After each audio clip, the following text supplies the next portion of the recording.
Thank you. Welcome. Can I welcome members, and actually can I especially welcome Alison back to the council chamber.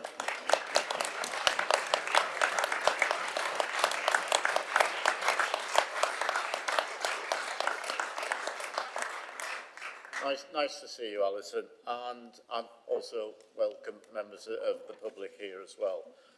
Can I ask the General Counsel, David Hollis, to announce the housekeeping arrangements, please? Can I have your attention whilst I make a few announcements? Please can I request members of the public to familiarise themselves with the fire safety and evacuation notices displayed in the public gallery. In the event of the fire alarm sounding, please take instructions from the security attendants who will be in attendance throughout the meeting. Please can I request everyone to switch mobile devices to silent mode so as not to disturb the conduct of the meeting.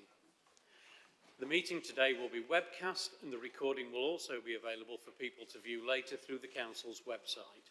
It is also possible that Sheffield Live TV will record and rebroadcast this meeting. Photography, video and sound recording of the meeting is permitted, but the Lord Mayor does have discretion to withdraw or suspend this permission if the recording is disrupting the conduct of the meeting, or is being undertaken in a manner which could capture personal information, or if a member of the public participating objects to being recorded.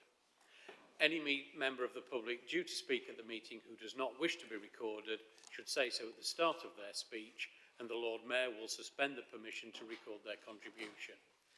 For safety reasons, please may I request that recording equipment and any other matters are not held over the balcony. Finally, although there are no longer any specific COVID safety measures to adhere to, individuals are very welcome to wear a face covering within the chamber. Thank you. Thank you, David. I'll conclude these housekeeping announcements by stating that this meeting is scheduled to finish at 5:30 p.m. And I'll adjourn the meeting. If that was a mobile phone going off, that's a £5 fine. £5 fine to the Lord Mayor's charity. Thank you. I'll adjourn the meeting at an appropriate point in the proceedings to give members an opportunity to comfort break. My intention, depending on the timing, is to do that immediately after the item, the council plan, which will mean the rest of the afternoon will be devoted to the budget, because I'm very clear that this is the important item that we've got to deal with this afternoon, setting the council's budget. Okay, item 2 on the agenda is apologies for absence. I have the following apologies: Dawn Dale, Bernard Little, Absihan Mohammed, Maruf Rauf, Paul Wood. Are there any further apologies? It's also been noted that for a variety of reasons, several members are expected to join the meeting late. If they don't make it, we will record their apologies later. Okay, thank you. Item number 3 on the agenda is exclusion of the press and public. There are no items of business on the agenda for the meeting where resolutions may be moved to exclude the press and public. Item 4 is declarations of interest or inability to vote on the setting of the council tax charge. Members have been provided with advice on the position on declaring interest in relation to the setting of the council tax charge. With that advice in mind, does any member wish to declare an interest in the item on the revenue budget and cattle programme 2024-25, or declare an inability to vote on the setting of the council tax where they have council tax arrears of at least 2 months? I take that as no member is in that position. Does any member wish to declare an interest in any other item on the agenda? Okay. We now move to item 5 on the agenda, which is public questions and petitions and other communications. At this point, can I remind members that when we come to the voting on the budget, that will be done by a roll call. So that's on the substantive and each of the amendments, it'll be a roll call rather than electronic voting there. A couple of personal announcements from me. Can I thank the very large number of members who supported the Lord Mayor's Gala Ball on Friday night, which achieved something in excess of £8,000 towards St Luke's, and so I'm very grateful to that. And at the end of the meeting, I will be making some announcements and thanks to retiring members of the council, and actually offering an invitation to the parlour immediately after this meeting to members of the council who are retiring at this next round of elections, including myself. So, okay, right, moving on to public questions and petitions. Public questions can be asked and petitions can be presented at council meetings. We encourage questions or petitions to be submitted 2 clear days in advance of the meeting to help public attendance to be managed in a safe and orderly way at the meeting and to assist members to provide responses or answers. Petitions or questions received after the submission deadline shall be presented or asked at the meeting at my discretion. I've had no questions submitted after the deadline. For this meeting, there are no ordinary petitions to be presented, and questions will be taken from 5 members of the public. There is, however, 1 petition which will be debated at the end of this item of business, and that's been listed on the agenda for this meeting. So a period of 60 minutes is allowed in total for the ordinary petitions and petitions. We should this time, because there is a limited number of questions, be able to deal with these well within the 1-hour time limit. And can I so ask still questioners to be as brief as possible and to stick to what they've submitted, and indeed members in responding to the questions, again, be succinct in their answers as well. So thank you in advance for your cooperation. So moving to questions. The first question is from Abid Hussain. Is that? Yeah, if you move to the microphone, just stand a little back from the microphone and prevent feedback. Thank you. Thank you very much, Lord Mayor. Can I start by thanking Councillor Williams and his team for recently meeting the South Yorkshire Muslim Bereavement Trust, and I think we've gone a very long way in trying to make some inroads into the depletion of burial sites within Sheffield. My question today is very much, as they say in Yorkshire, the proof is in the pudding. So, South Yorkshire Muslim Burial Trust welcomes the Council's efforts to develop a comprehensive citywide bereavement strategy, including the provisions in fulfilling the special religious requirements of minority religious groups like the Muslim community. As the Council approves its budget for 24-25 today on the 6th of March, and given the continued depletion of burial space within the city of Sheffield across all cemeteries, and in particular Shire Green and City Road, could the Council provide a detailed position on what revenue and capital allocation has been set aside for advancing the development and implementation of the citywide bereavement strategy? Specifically, this should include the capital allocation in the year 24-25, 25-26, 26-27, and 27-28, which will be required to either advance the discussions we've been having with Councillor Williams, either to acquire, develop sites within council ownership. An addition to that is something that we can pick up, not in this meeting, but a future meeting, is the very, very serious issue about the recent water retention at Shire Green. I'm not going to labour on that point, but to ensure officers and elected members have been made aware, and the community is very, very anxious, and you will have heard different pressure groups trying to get this issue resolved.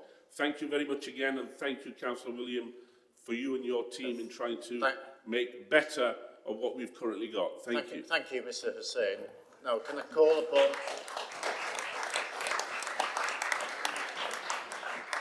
Can I call upon Councillor Richard Williams, Chair of the Community Parks and Leisure Policy Committee, to respond?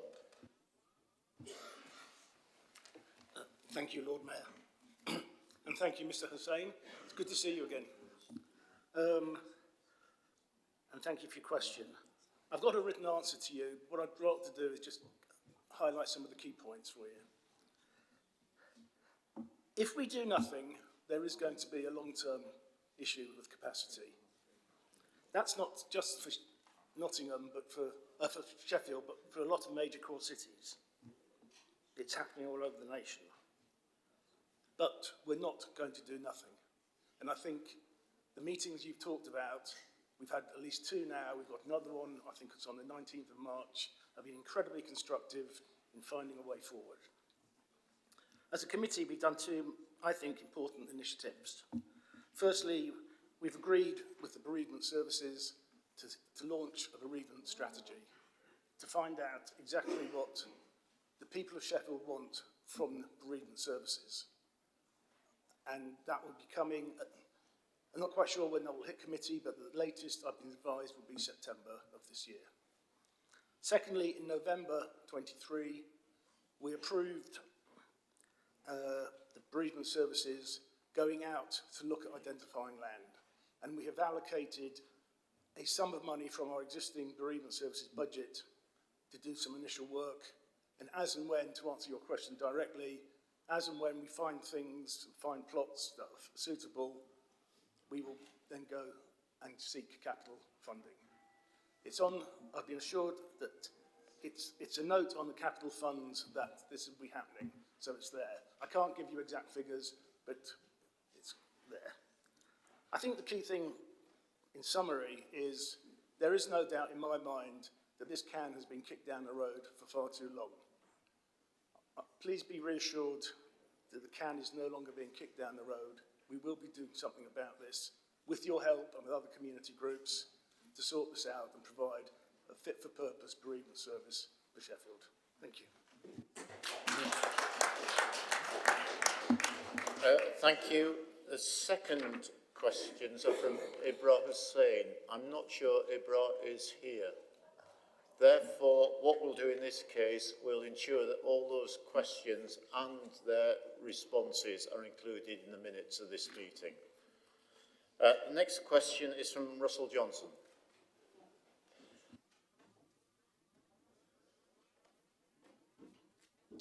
Good afternoon all. Lord Mayor, members, officers, thank you for this opportunity. Lord Mayor, would you like me to read out my own first, or the one I'm reading on behalf of someone else? Just do your own first. We'll take the one from Justin Buxton as a separate item. Okay, that's fine, thank you. Could I just very quickly slip in an additional because of a development which has happened since I submitted this, and that is to ask whether Councillor Hunt would publicly here condemn the suspension of a hard-working, long-serving member of this council. So that's just an additional that I would ask Tom to respond to, please. Here are my written questions. Number one. These are about the complaints handling within this local authority, which has been a long-running sore, I think people here will appreciate. One, I'll be very brief. Why has the formal complaint from those illegitimately pressured to sign a draconian undertaking so far taken 3 years, yes, you didn't miss here, 3 years to process and is not expected to be concluded for several more months? 2, why has a straightforward complaint from a concerned member of the public regarding alleged breaches of members' code of conduct so far taken 11 months? And this was a very straightforward complaint by that member of the public. 3, does the leader understand that, in view of the above, citizens are entitled to be cynical about the sincerity of the council's apology following the Lowcock report? It seems to some observers to be another case of sorry, not sorry, something that this council has become rather accomplished at, particularly in view of the apparent absence of accountability around the street tree debacle and the more recent Container Gate, Plaque Gate, Bannercross. I resisted the gate after that, you'll be pleased to hear, the Bannercross street design blunder and the Market Tavern disaster.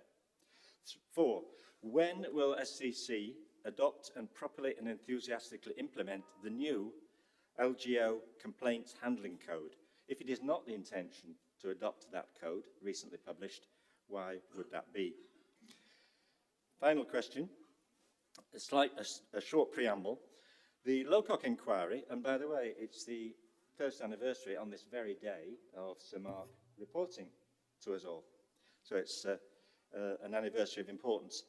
The Lowcock inquiry usefully examined some aspects of the culture and actions of this council during the period concerned and within the brief within which he was working. It is not and could not ever be a comprehensive analysis providing descriptions and remedies for SCC's failures as manifested during the scandal. The question relating to that is this: when will the council cease dishonestly pretending that his work, that's Sir Mark Lowcock's work, represents the final word and treat Sheffield's people with proper respect? Does he appreciate that his regime's current approach on this matter gives the impression of a cowardly organisation? Thank you. Thank you. Before I ask Councillor Hunt to respond, your additional question at the beginning actually refers to an internal Labour Party matter, so it's not as a matter to be considered today. So if you respond to the written question. Thank you, Russell. I might hope that Tom would have a response. Thank you, Russell. Just respect my ruling, please. I always do, you know that.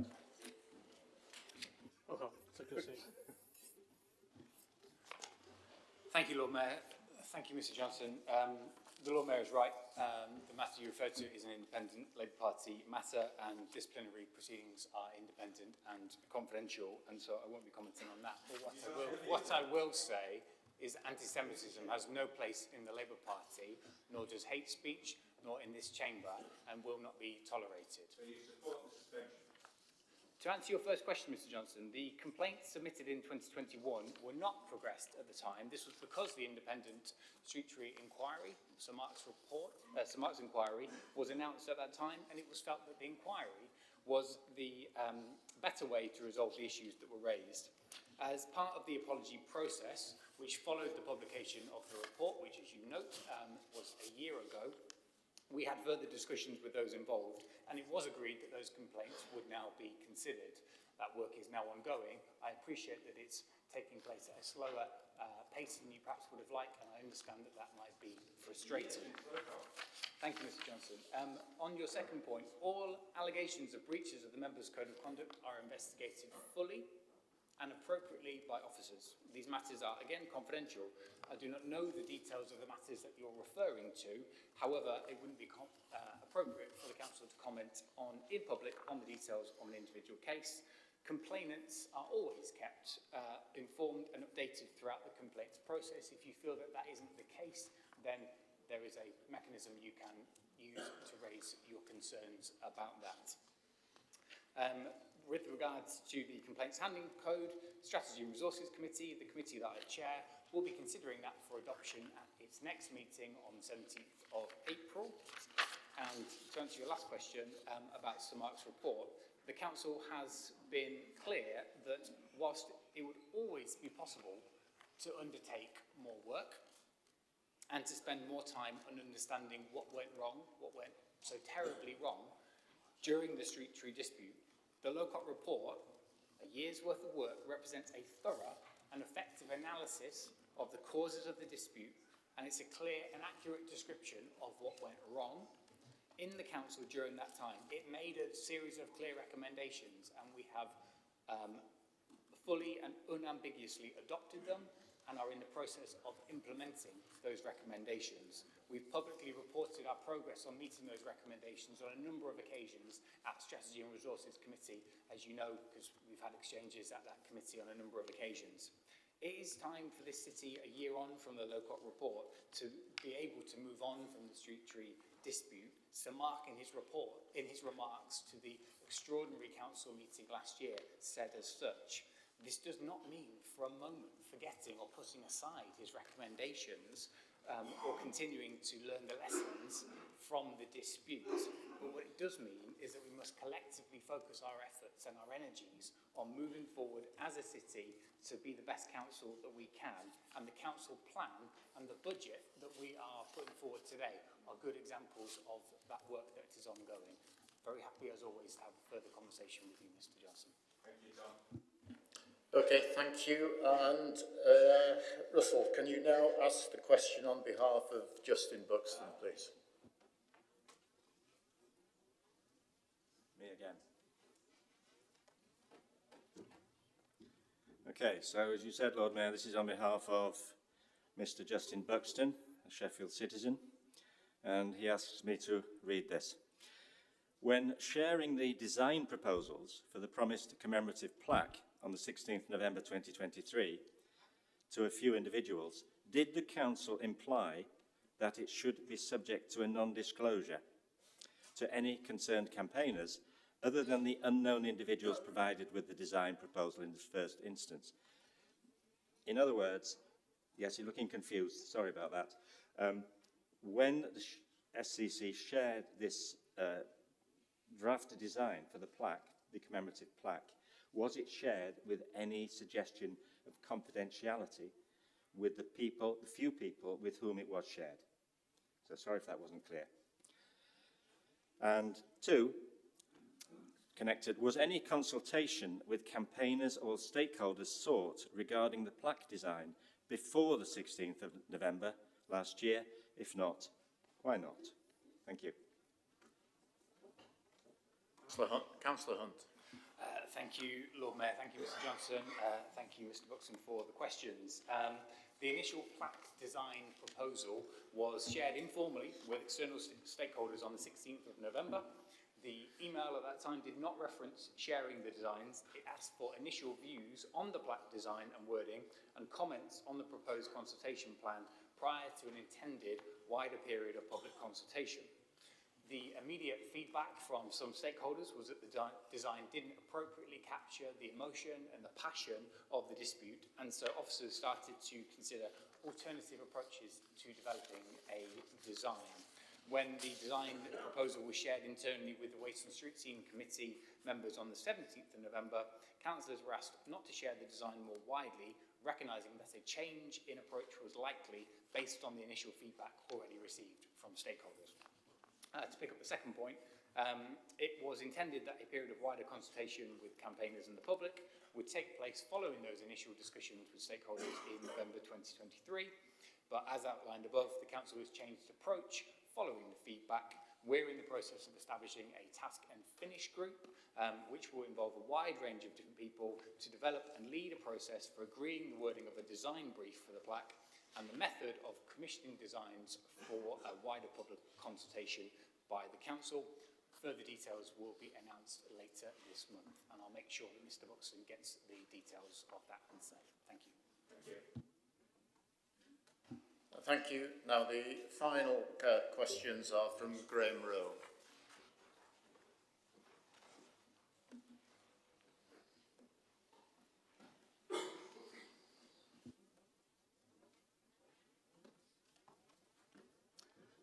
Good afternoon, Lord Mayor and everybody.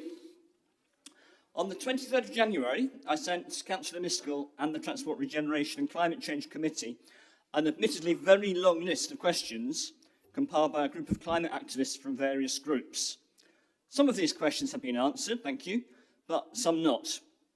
you can see the progress of the questions and answers on my blog, tellthetruthsheffield.org.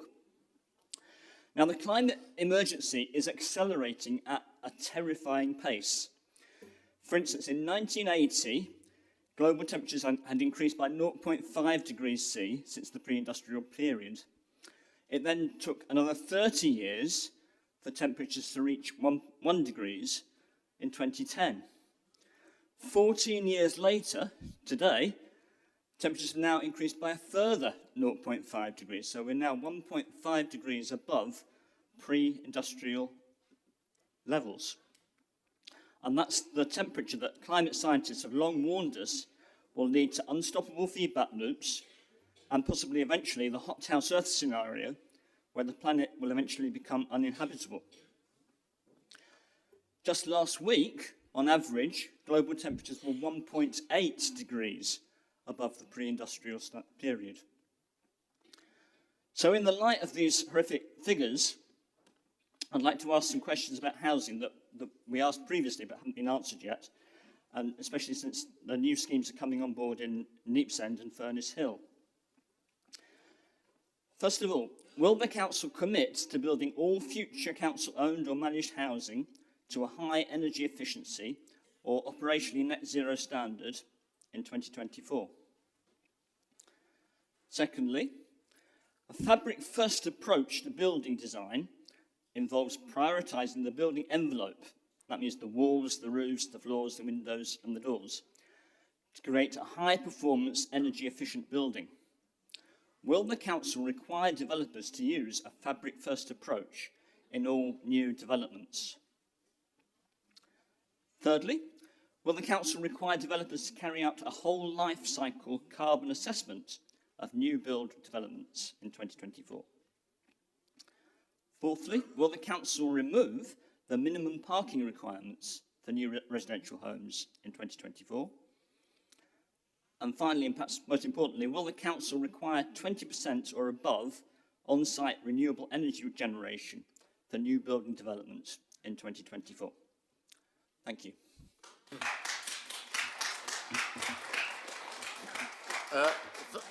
Thank you, Mr. Wroe.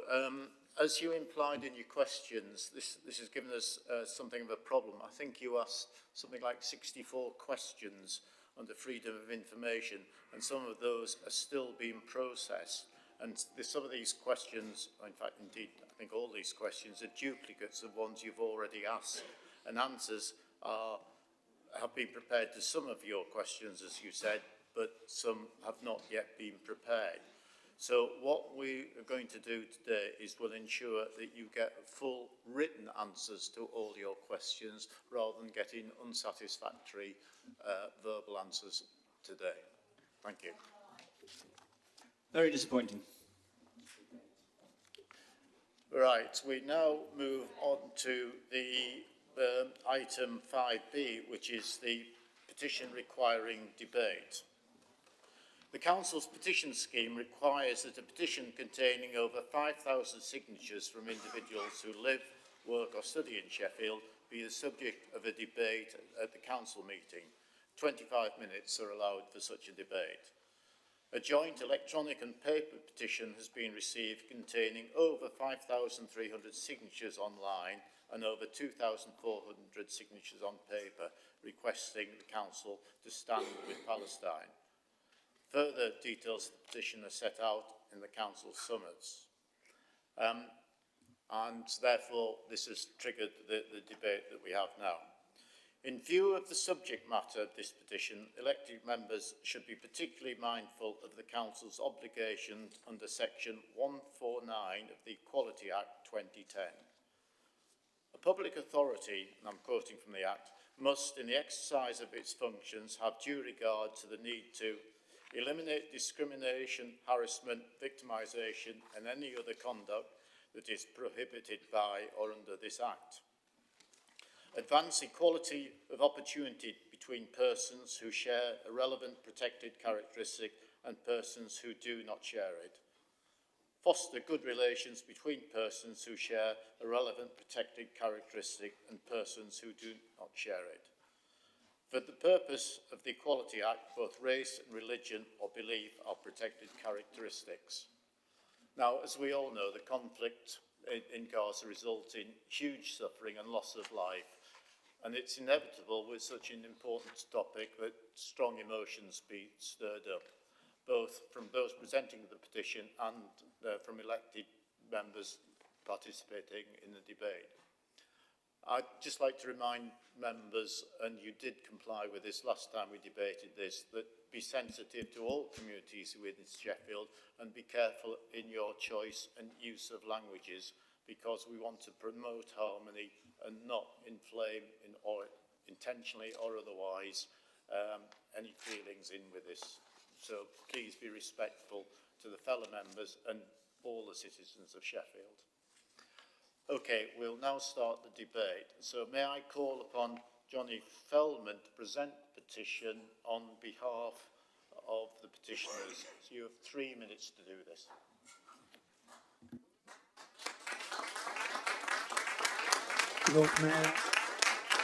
Lord Mayor and Councillors, as a Jewish baker, I'm proud to have been entrusted to present to you a petition signed by nearly 7,500 people in Sheffield. Muslims, Jews, Christians, socialists, secularists, in short, a cross-section of the communities that you represent, demanding that the council show a strong moral leadership, demanding the council take action on the issue of the war in Gaza. We're presenting this today on the 152nd day of slaughter. We are horrified at the amount of killing. 30,000 people, 30,000 Palestinian people, 11,000 and more of whom were children, and every day we hear of a new crime. We welcome the council passed back in November a ceasefire motion, and before that, the council recognised the state of Palestine.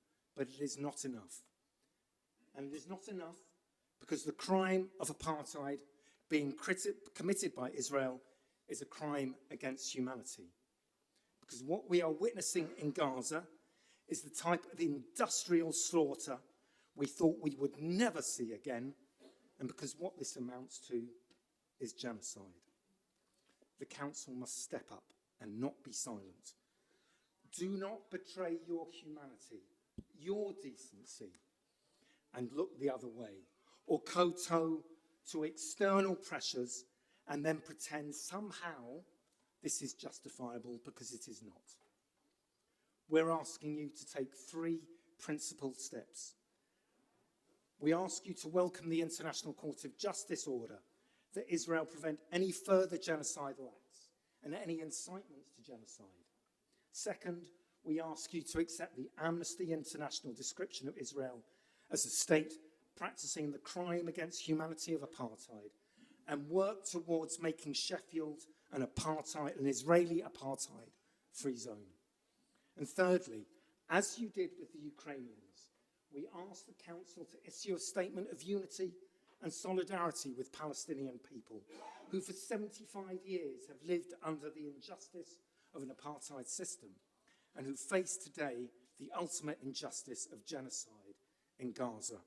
And in the words of Archbishop Tutu, if you are neutral in situations of injustice, you have chosen the side of the oppressor. And we are better than that. You are better than that. Sheffield is better than that. So we ask you, our council, to show moral leadership and have a vote and enact the demands of this petition. Thank you.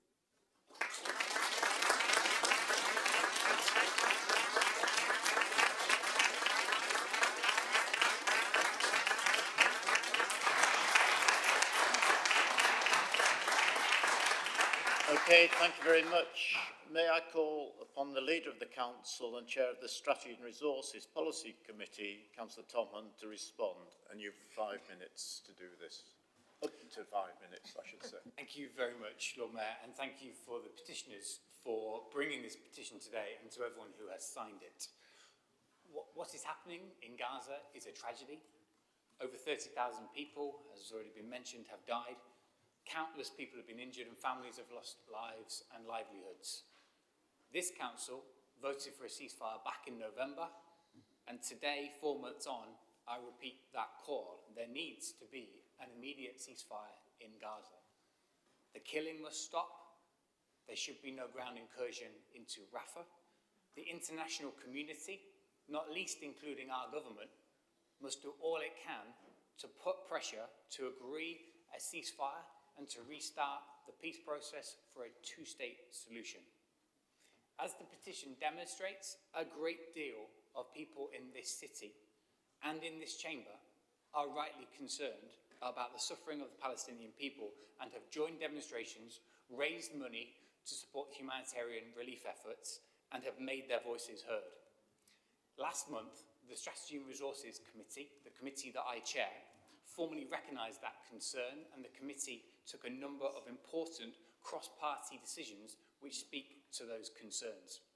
First, we reaffirm that this council continues to recognise the state of Palestine as a full, sovereign and independent nation. Two, we confirm that the council has no contractual relationship with companies that are named on the UN list of companies that are listed as enabling or supporting the construction of illegal territories in the occupied Palestinian territories. We confirm that this council will always make procurement decisions in line with our ethical procurement policy, which is currently being reviewed. And I am pleased that we entered into a friendship agreement with Nablus on the West Bank, and I look forward to extending the hand of friendship to them. The petition refers to the ICJ's interim ruling back in January. It is imperative that Israel must comply with the orders of the ICJ ruling in full, and as I have said in this chamber before and others have agreed with, we join others in calling for those orders to be implemented. The petition also asks us to make a statement of solidarity and to make a similar declaration to the statement that the Council made about South Africa in the early 1980s. These are important matters, but as we will hear, I think, from the Lord Mayor about the options available to us, these are not tasks that we can fully resolve today. Proper consideration of these matters will need to be undertaken by the relevant policy committee, and so constitutionally the matter will be referred to the Strategy and Resources Policy Committee. What councils can and can't do is constrained by legislation, and I will ensure that the asks of the petition are given proper and due consideration. Ahead of the petition coming to a meeting of the Strategy and Resources Committee, I'd be keen to meet, if they're willing, a delegation of the petitioners to talk further about these issues, and I hope that we could arrange that.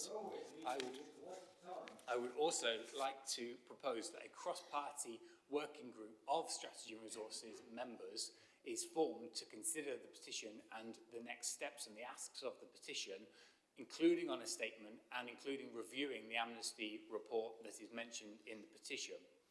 Lord Mayor, to conclude, and I think it'd be worth setting out the options for today's petition, let me just end there, but say thank you to the petitioners for coming today, to presenting, to everyone who has signed, and I'm sure that we will now hear a debate from members across this chamber, and I welcome that, and I'll respond fully at the end. Thank you, Lord Mayor. Thank you. I'm now going to call upon the Liberal Democrat spokesman on the Strategy and Resources Policy Committee, Councillor Shafak Mohammed, to speak on this matter. And you have 2 minutes to do so. Thank you, Lord Mayor, and thank you for the petitioners for bringing this, and for each and every one of the Sheffield citizens who signed it. This issue is a huge concern out there. We all know that. We as a council came together in November to call for a ceasefire. And I have to say to the petitioners and the people of Sheffield, we are kind of limited by what we can do. We can ask governments, particularly our own, to support the ceasefire. There was a vote in Parliament in November. Some of our city's MPs, I think 2 of them, did vote for that motion. Others didn't register a vote in favour of ceasefire. For my own self, for me, as a parent, it's heartbreaking to see what's happening there. We want, as a city council, a ceasefire. We're happy to renew that call. Clearly, we also want the Israeli government to to be mindful of their international obligations, in particular to prevent genocide. And for me, look, I want this war to stop today. I want those poor people in Gaza to have access to aid. But Sheffield City Council, if I'm being realistic and looking you in the eye, there's not a lot we can actually do that's going to influence the Americans. We voted for a ceasefire in November, and we tried. We sent a clear message as a council. But ultimately, this is an international issue. We'll continue to support whatever we can.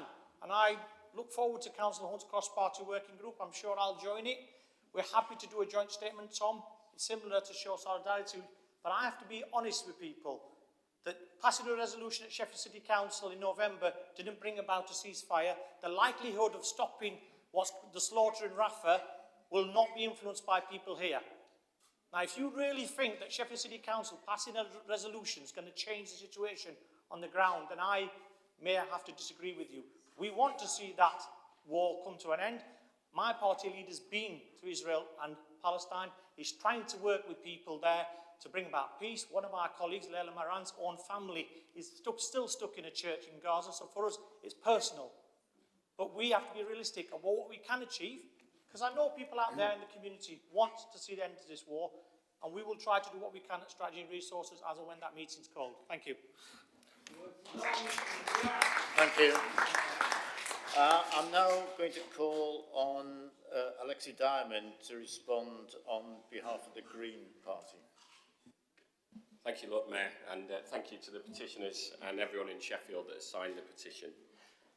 By the 1st of November, when this council became the first to call for a ceasefire, Israel had already killed 8,500 Palestinians. Since that day, Israel has killed at least 21,000 more. This is the highest rate of killing since the Rwandan genocide. Despite our resolution, this council has not taken any public action or statements in support of Palestinians, in stark contrast to our pronouncements of solidarity with Ukraine. That is why today we must vote to issue a public statement of unity and solidarity with Palestinians, to welcome and support the ICJ proceedings, and to accept that Israel is an apartheid state, as has clearly been stated by the UN Special Rapporteur, Amnesty International, Human Rights Watch and numerous others. The Green Group will propose a motion that we accept the petition. We cannot delay until after the local elections. Back in October, Israeli Defence Minister Yoav Gallant promised that Israel won't return to what it was before. We will eliminate everything. The first part of this promise has already been kept. 1 in 75 Gazans are dead, 2 million people displaced, half of all homes destroyed, hospitals, universities, schools, places of worship, ancient heritage sites, even graveyards obliterated. Thousands of years of history and entire bloodlines permanently erased. It is increasingly likely that the second part of Gallant's promise will be kept, thanks to the unconditional diplomatic and military support of the US and UK. The suffering is on an unimaginable scale. We have all seen babies decomposing in incubators, children emaciated from deliberate starvation, limbs amputated without anaesthetic, medics and journalists executed, civilians crushed alive by tanks or massacred while queuing for flour. Fellow human beings are being kidnapped, tortured, disappeared and buried in mass graves in their tens of thousands. This is happening because all of us have allowed Israel to be treated with complete impunity for over 75 years. It has committed atrocity after atrocity, broken law after law, ignored ruling after ruling to establish what is incontrovertibly an apartheid supremacist state now in the process of carrying out genocide. I know that some people find this hard to hear, but these are terms with clear definitions and the evidence is overwhelming. Thank you. That is why I welcome this petition and will be proposing that we vote to accept it, or as much.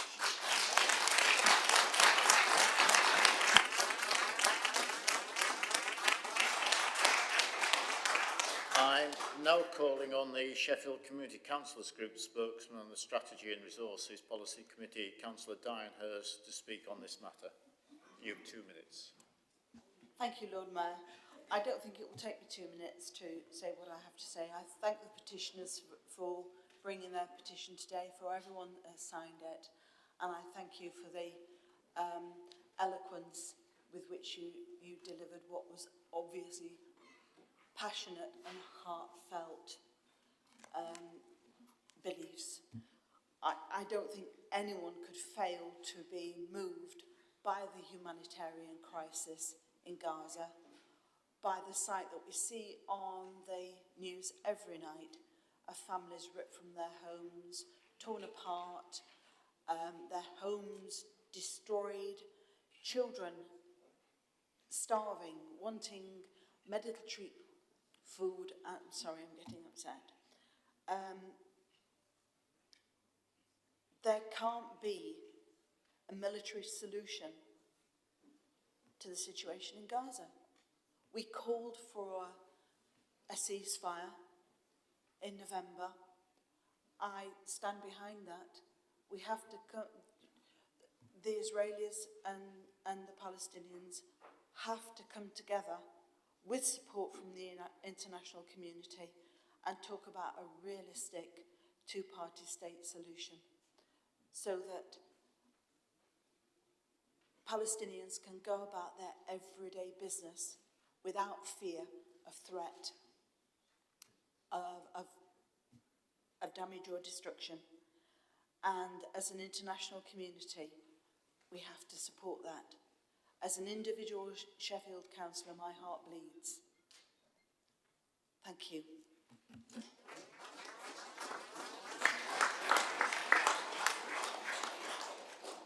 Thank you. We're now moving to the general debate on the matter, and the first person I've got indicated to speak is Minesh. Thank you, Lord Mayor. And thank you to the petitioners for bringing this petition today. Over 30,000 people have been killed in the Israeli bombardment of Gaza. Recent weeks have seen Rafah, the last safe refuge, come under attack and face the threat of a ground invasion. Those of us in the global north, and particularly the UK, a permanent member of the UN Security Council, have a duty and a historic responsibility to speak out. And for what it's worth, I disagree with Shafak when he's saying nothing matters in what we say here and what we do in this country. We know that we have an undue and overstated influence in what happens here. What we say in the global north, what we say because of our historic influence as a colonial power, has reverberations across the world, and we have a duty to speak out. I welcome this petition, which calls upon all of us as councillors to stand in solidarity with the people of Palestine, and I want to thank the petitioners for bringing it. I also want to say we've seen far too many in Parliament and the press seeking to demonise protesters for exercising their democratic rights, with recently a government advisor recommending a ban on MPs and councillors from engaging with groups like the Palestine Solidarity Campaign, Extinction Rebellion or Just Stop Oil. We should all be clear. That's an extremely draconian move which would undermine the very essence of our democracy. I hope all of us in this chamber will unite in opposing it. The ICJ has ordered Israel to take measures to prevent genocide. We should thank South Africa for bringing forward its case and in showing a moral clarity rare in these dark times. In the 1980s, our council took a proud stance against South African apartheid. 3 generations of my family lived under that apartheid regime, and I know how important collective acts of solidarity, the boycotts, rallies, and lobbying efforts were to undoing that regime. In November, our council rightly voted not only to call for a ceasefire, but to acknowledge the designation by Amnesty International, B'Tselem, Human Rights Watch, and the South African government of the Israeli government system of apartheid. Ours is a city of sanctuary and a city of peace, and it's right that our constituents want to see more action. And in dire geopolitical times, we must use all available levers to act in solidarity with Palestine. Thank you again for bringing the motion.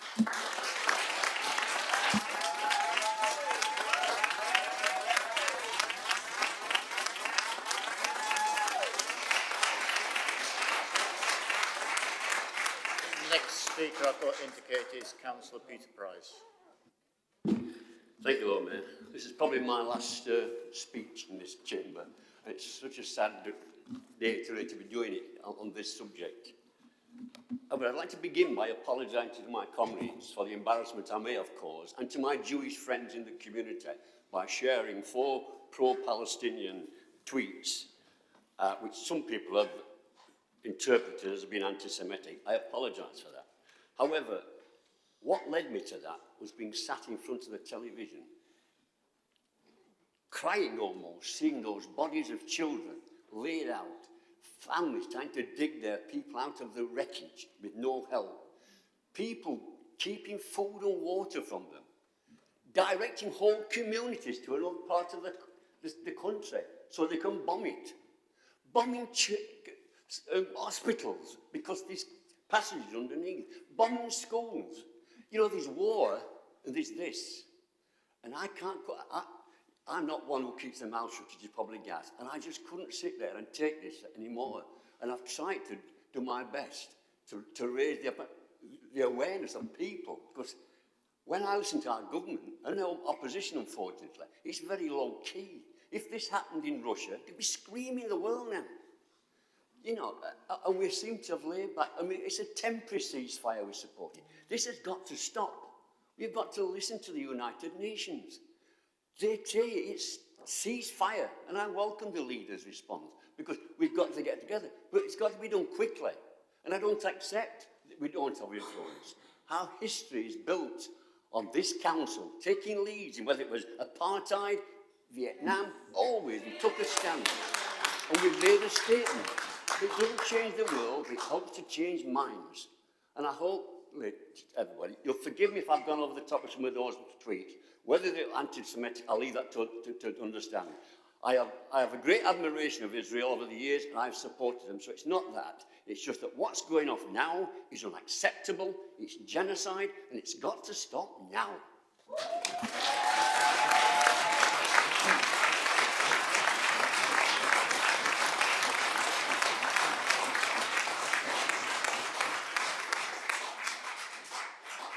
Thank you, Peter. And if that was your last speech after 52 years on this council, thank you for that.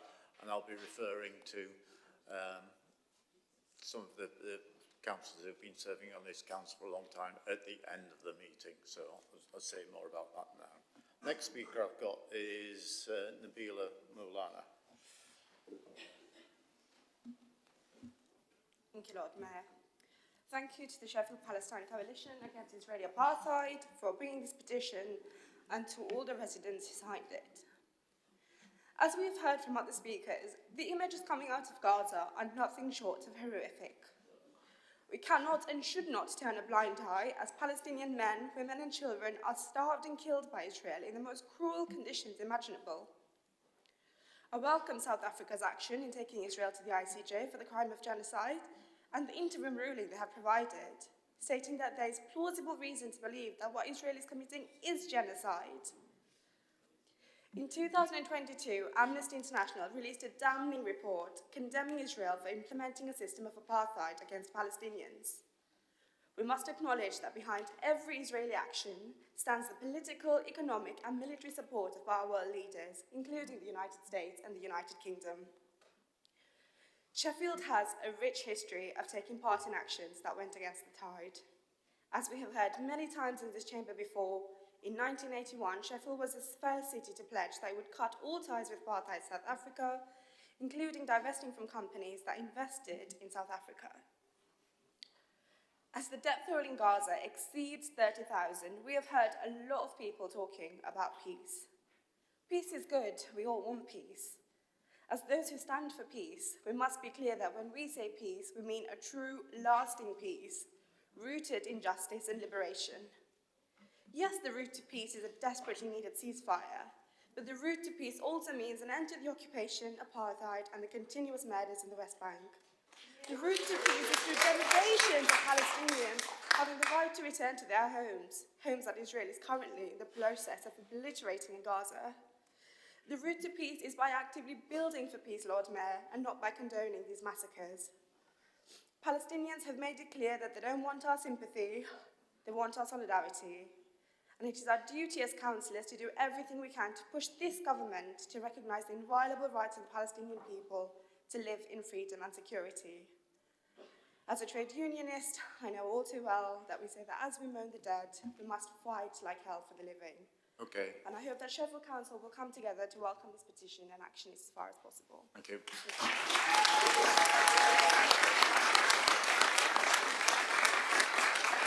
We're just about approaching the time limit. I've got one more indication of a speaker, so this is the final speaker before we go to the right to reply. Sophie. Councillor Sophie Wilson.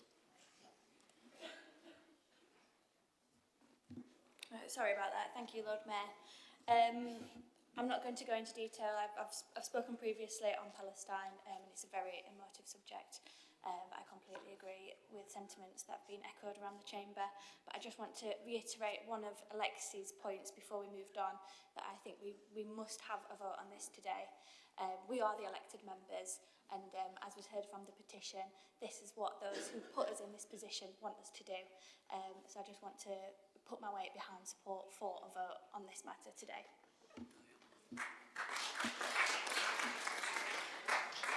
Okay, Mr. Feldman, you have up to 2 minutes for a right of reply. If you should.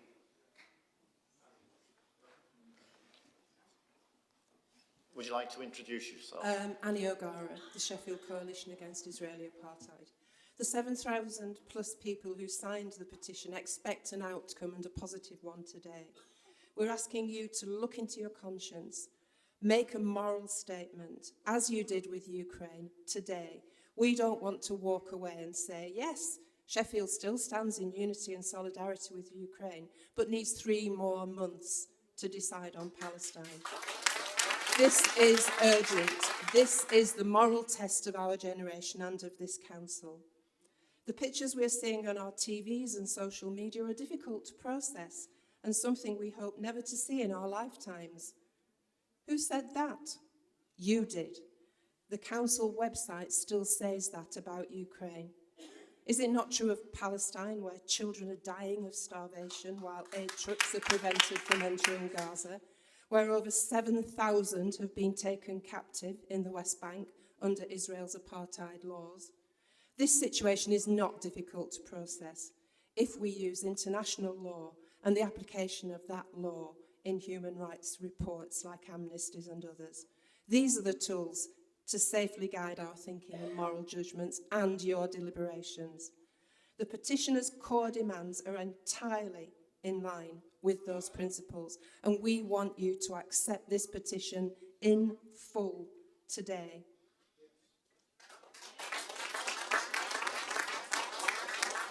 We do not believe any element of it prevents you from doing this. If you must consider anything further, defer one element, but accept the core issues of ICJ, amnesty, and a statement of solidarity and unity.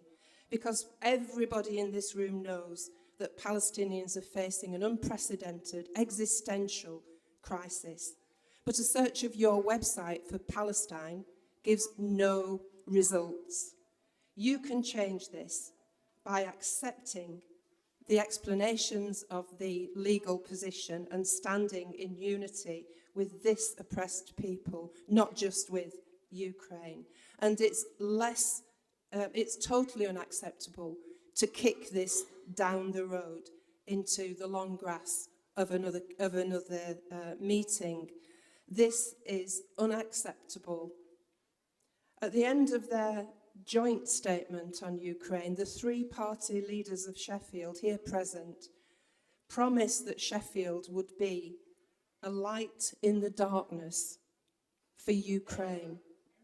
How much darker does life have to get for Palestinians before Sheffield City Council does the same for them?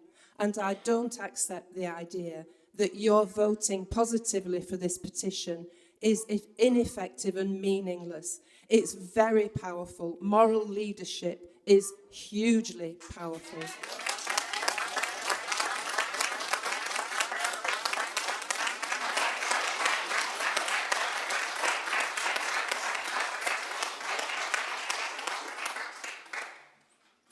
Thank you for that, and thank you for the contributions to the debate.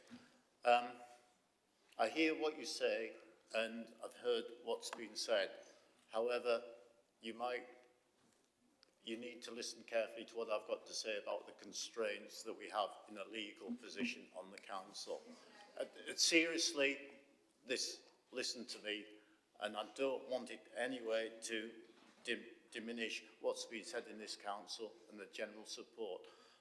But we legally have certain actions that we can take as a result of this petition being presented.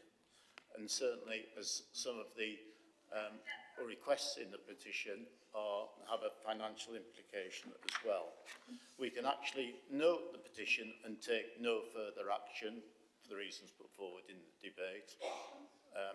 Or we can refer the petition to an appropriate body or individual for consideration, having regard to the comments made by members during the debate. Now, please, I've asked you to listen. We have taken legal advice on this because we know it's a very emotive subject, and we know, we've all watched the tragedy that's going on in Israel, and we all know that we wanted to take action that's meaningful as soon as possible, and referring it to another group or whatever might seem satisfactory. But there are legal constraints on what this full council now can do as a body, and that's not diminishing the support that I'm sure you're getting from right across the chamber. So the General Council has issued advice to members, and indeed talked to the organisers of the petition in advance of this, that say the two options would be to take no further action, and I'm not sure that's what we want to do at all, or refer this matter to the Strategy and Resources Policy Committee. I'm seriously wanting this to be seen as it is, not just pushing it into the long grass, but doing what we can legally. We're a legal entity in this body, and there are certain constraints on what we can say or do. There are legal constraints. So therefore, I'm going to refer the matter to Councillor Tom Hunt, Leader of the Council, to actually propose a course of action. Thank you, Lord Mayor, and thank you for everyone who's spoken in the debate, including Annie, for your response there. This has been the words that we've heard today are heartfelt, and it's been a lot of emotion in the chamber. The words that we use in this chamber matter, and I do think that we have raised our voices in this chamber over the last few months and will continue to do so.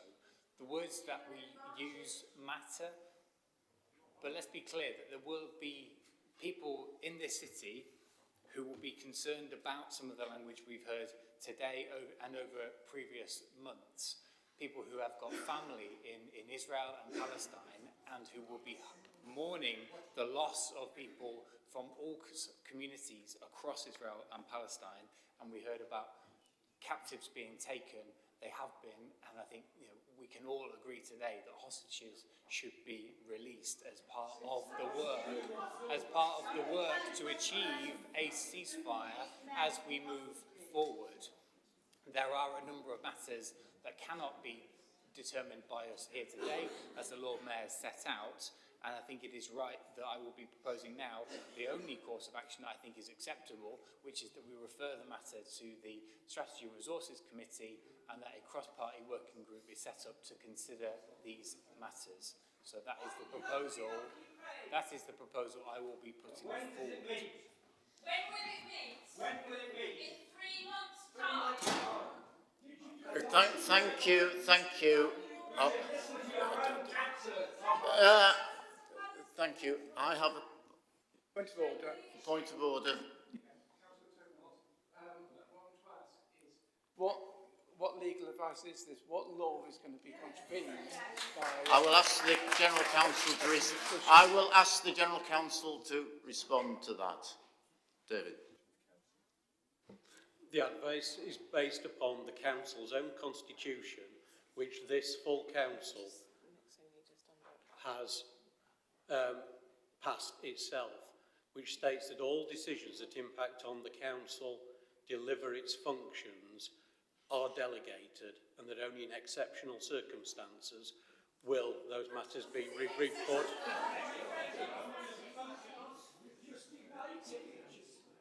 Only in exceptional circumstances, where there has been a motion to request it comes back to the Council, on the agenda in advance, will this council be able to take any actual formal decisions on how the council operates its functions?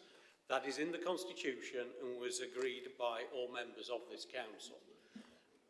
The other matter of law is that any decision that impacts on how the council affects its functions must be supported by all the relevant information in a report, a written report, that is published more than 5 days in advance before the hearing. And therefore there has been no opportunity to do that. I have discussed these matters with the petitioners, or a representative of the petitioner. You gave us 15 minutes the day before when it was impossible to organise anything else. So you don't reply to Labour members who want to speak to you and get advice, so don't bullshit. Thank you, David.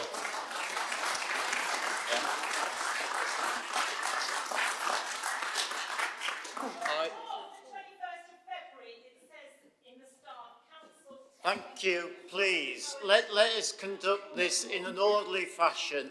I can't just let the debate go on like this. David, have you finished?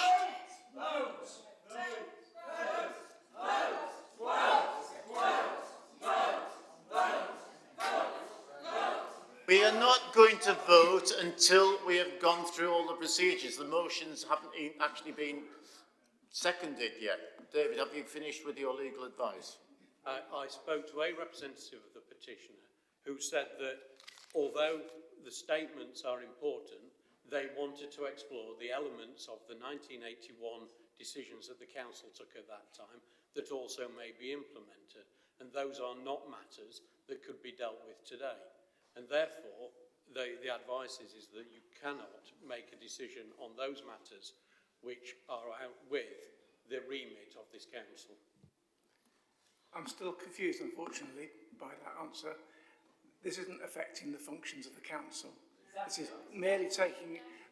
Councillor Mallinson, you've raised a point of order. There's been a very detailed answer given. I'm now going to call upon Councillor Shafiq Mohammed to second the proposal.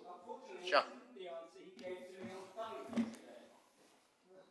think it's pretty clear, Lord Mayor, the options that are available. Either note the petition and take no action, or at least try to look into it. I don't think it'll take 3 months to get a joint statement from me, Douglas and Tom on the issue. So I think unless we decide today not to take any action on this petition and just welcome it and move on, I think the only other option, Lord Mayor, that legally we're being told, and as elected politicians in a public office, we've got to do things legally. Might not be popular, but we have to do things in a process, and therefore, Lord Mayor, I think you can heckle. As I said last time, you need to win people over. Shouting and insulting people will not win you friends to the Palestinian cause who desperately need it. So I'm happy, Lord Mayor, to actually second this and hope that, Tom, we can get this cross-party group together as soon as possible and look at how we can deal with some of the elements of within the petition. Some may take more time. The 1981 issue is a long time ago. There is an act, and I ask everyone to look at it, the 1988 Act, Section 17, that does have implications, but some of the other stuff we could look at, Lord Mayor. So I don't want to take no action today, so the only other course of action legally that we are allowed to take is to actually refer this matter to a committee, and Tom's suggested SNR, happy to join the cross-party working group. Can I just also add that, contrary to what's been said from the public gallery, there are meetings of the Strategy and Resources coming up on the 17th of March.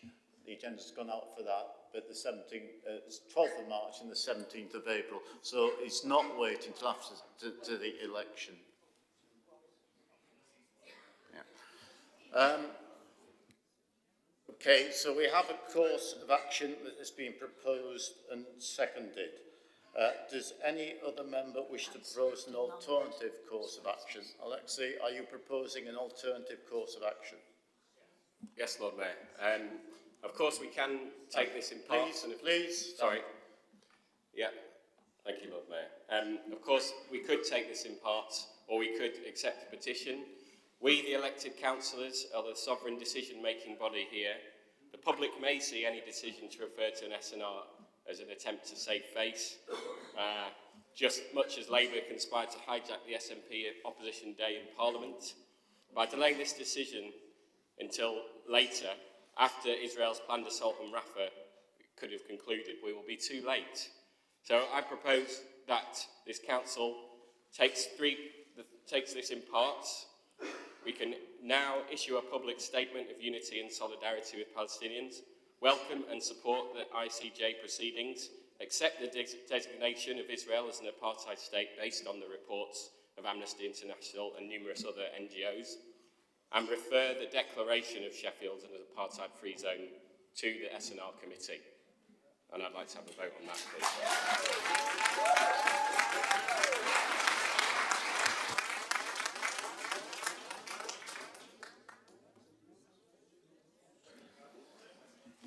You're not going to like this, but the Constitution doesn't allow it to be taken in parts, and that's very, very clear cut. The petition,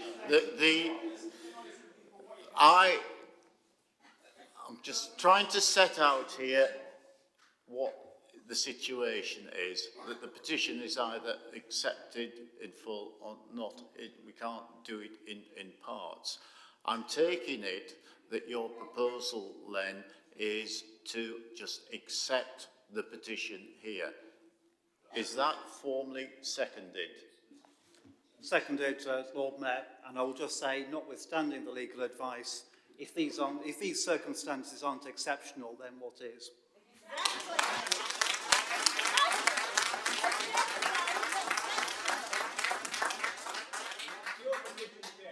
A genocide is exceptional. You can decide it's exceptional.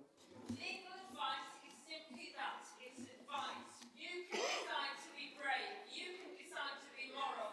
Or you can be cowardly. I don't particularly like those accusations when I'm trying to handle this meeting in the best interest of all here. And I would hope that you would withdraw that accusation against me personally. I'm very disappointed.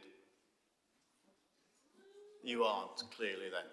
Councillor Rooney, is this a point of order? No, it's a question of clarification for my own benefit when it comes to voting.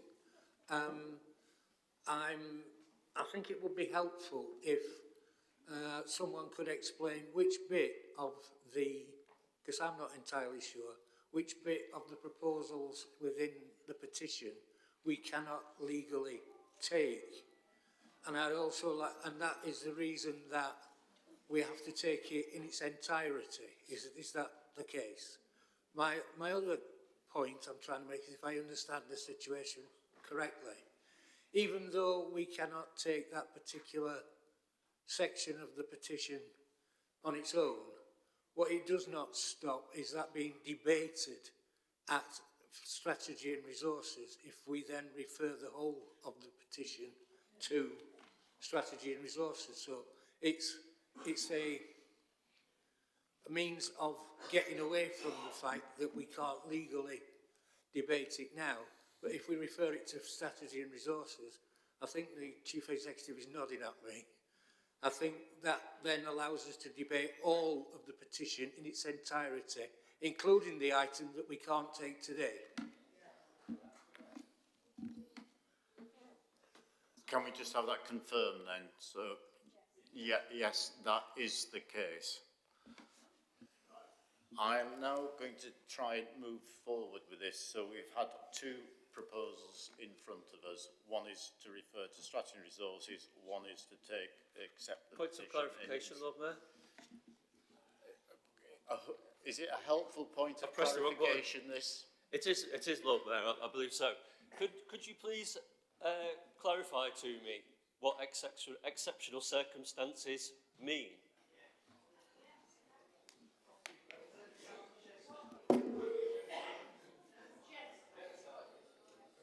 There's, Councillor Travel, your microphone is on at the moment. I'll answer that. Councillor Lee, is there some? Sorry, Lord Mayor, I think previously said that we can't take any other motions other than the one that are proposed by Tom Hunt and the and Councillor Shafak Mohammed. Is that right?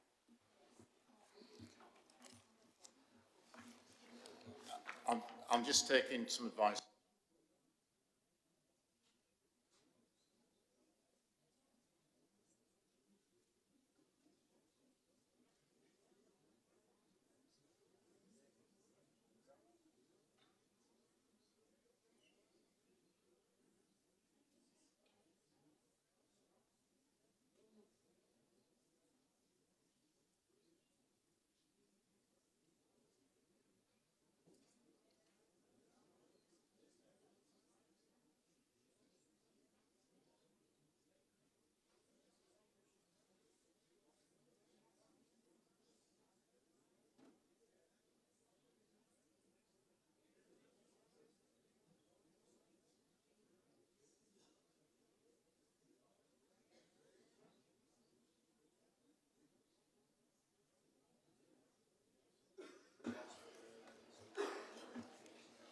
This, as I say, is very, very tricky situation to handle, and I understand the tensions that are there, and there are constraints that are put on us about how we can act. The position is that I can't take the proposal of the Alexei Diamond because it is not within the remit of the council to take in that situation. So we'd be doing something that's not within the remit of the situation. I think what we need to do is move to the motion on strategy and resources, but I need to ensure, and I'm looking across the chamber here, that this isn't a means of just delaying the action, that it is fully debated, and because these things can be then, under strategy and resources, dealt with in parts, we can deal with the three elements and parts and move forward very quickly on this. And I'm looking for assurances across the chamber that move forward very quickly on this, and making sure that we do reinforce our stand on the Palestine situation. And on that basis, I'm going to now ask Council to vote on the motion that's been proposed by Councillor Hunt and seconded by Councillor Mohammed. Can we not take a vote on whether we can hear Alexei's proposal? No. And what is the repercussions of not following the legal advice? It's not within the remit of this council to take that. And what are the repercussions of ignoring that? And why can't we take a vote on Alexei's proposal?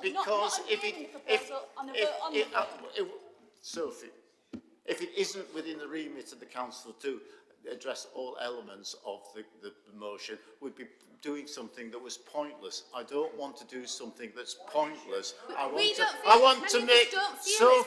Sophie, do not talk across me, please.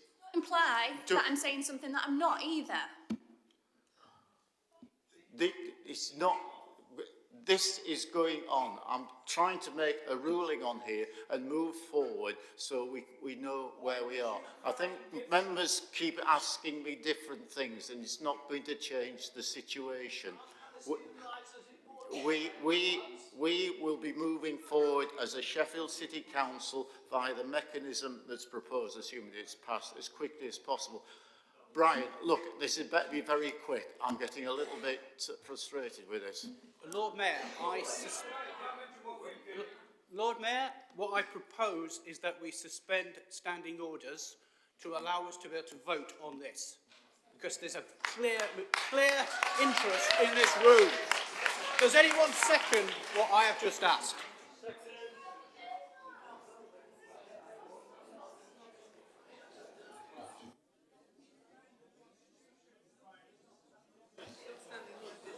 Lord Mayor, I'm going to have to adjourn this meeting to take some advice.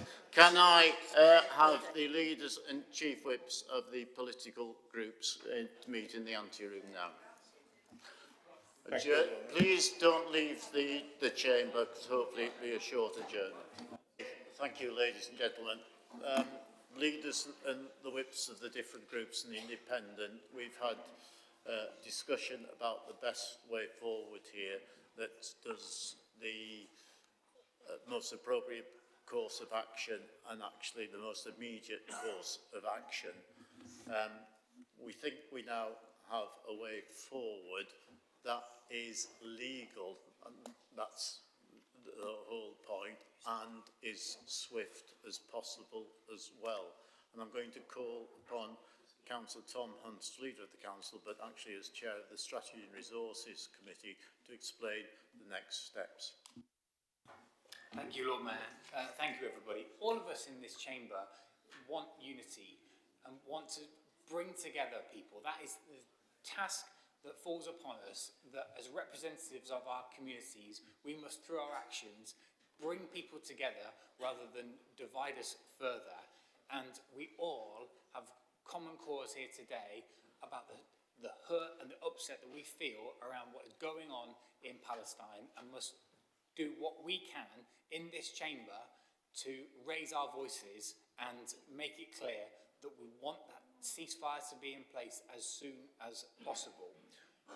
In the spirit of unity, all parties have agreed a way forward now, which is to refer this matter to the Strategy and Resources Committee, where it will be possible for that committee, with proper consideration and legal advice, to go through the different constituent parts of the petition and to work out what we are able to do, what we can support, and what we're constrained by law are on. So we will do that, and that committee will properly consider each constituent part of it.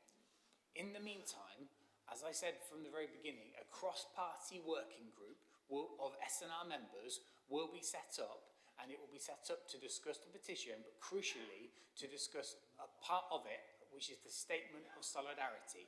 And I, as leader of the council and chair of SNR, will do all I can with my cross-party colleagues to make sure that we get agreement on that statement as soon as possible, and we would endeavour to agree that before the pre-election period, so that the passion of this chamber, the words that we've heard today, are reflected in that statement, but it must be one that we can all stand behind, and I will make sure that we take swift action to convene that group and do all we can over the next few weeks before the pre-election period to address that statement before giving full consideration to the petition at a meeting of the Strategy and Resources Committee. That is the right way forward, it's the only way forward, and I hope, Lord Mayor, that we can now move to a vote on that proposal. Thank you. Thank you. So we're now going to move to the vote on the motion that was proposed prior to the recess by Tom Hunt and seconded by Shafik Mohammed. Can we have a recorded vote on that? 10 hands, please, for recorded vote. Okay, it'll be recorded vote and it'll be done electronically. So we're all clear what we're voting on. The Tom Hunt, Shafik Mohammed, referring to Strategy and Resources. Be prepared to vote on that.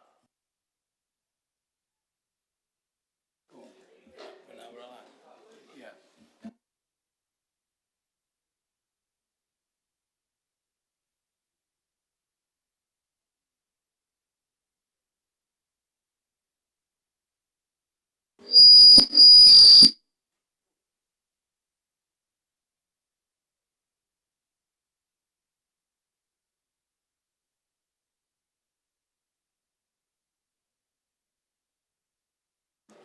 Testing.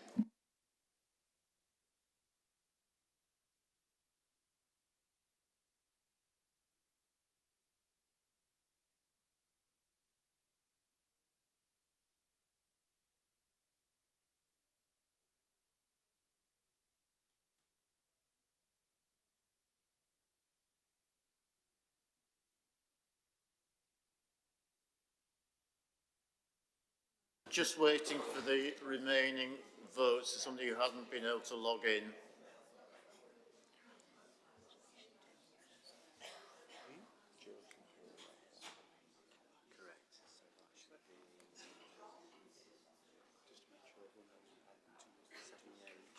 77. So we've got 77 voting. As you can see from the screens, we have got 64 in favour, 13 against, so that motion is carried. So what will now happen, as I said, and that will be referred to Strategy and Resources with the caveats that have been outlined by the Leader of the Council. There will be a statement from the Leader of the Council following this meeting, which will set out the which will set out what is going to happen and the timescale of that. We can't just do this on. We can't just do this on the. We can't just concoct the timescales now, because the cross-part.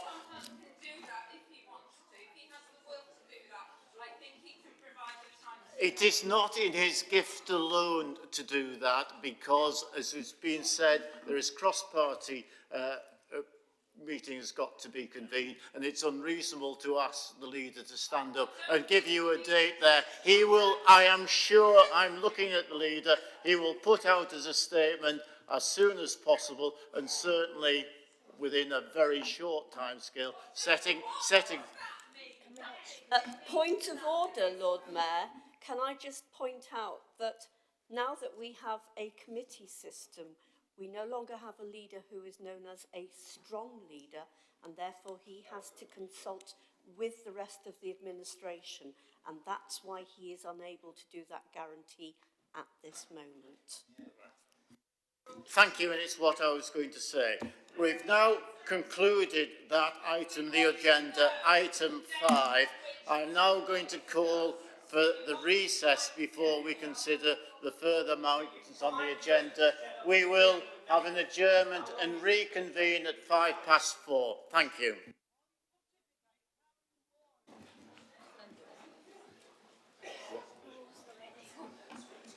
Okay, thank you very much. Lord Mayor, a point of order. Procedure Rule 17.13, Clause 8. I'd like to vary the order of business and move up the budget. The reason I'm saying that is the single most important thing that this council does in setting the budget, and we're now at 4:10. A £1.4 billion budget deserves to be heard and debated in this chamber. Okay. To move it after the Sheffield plan is not giving it the due credit that it deserves and the credence to the members of the public. Is that seconded?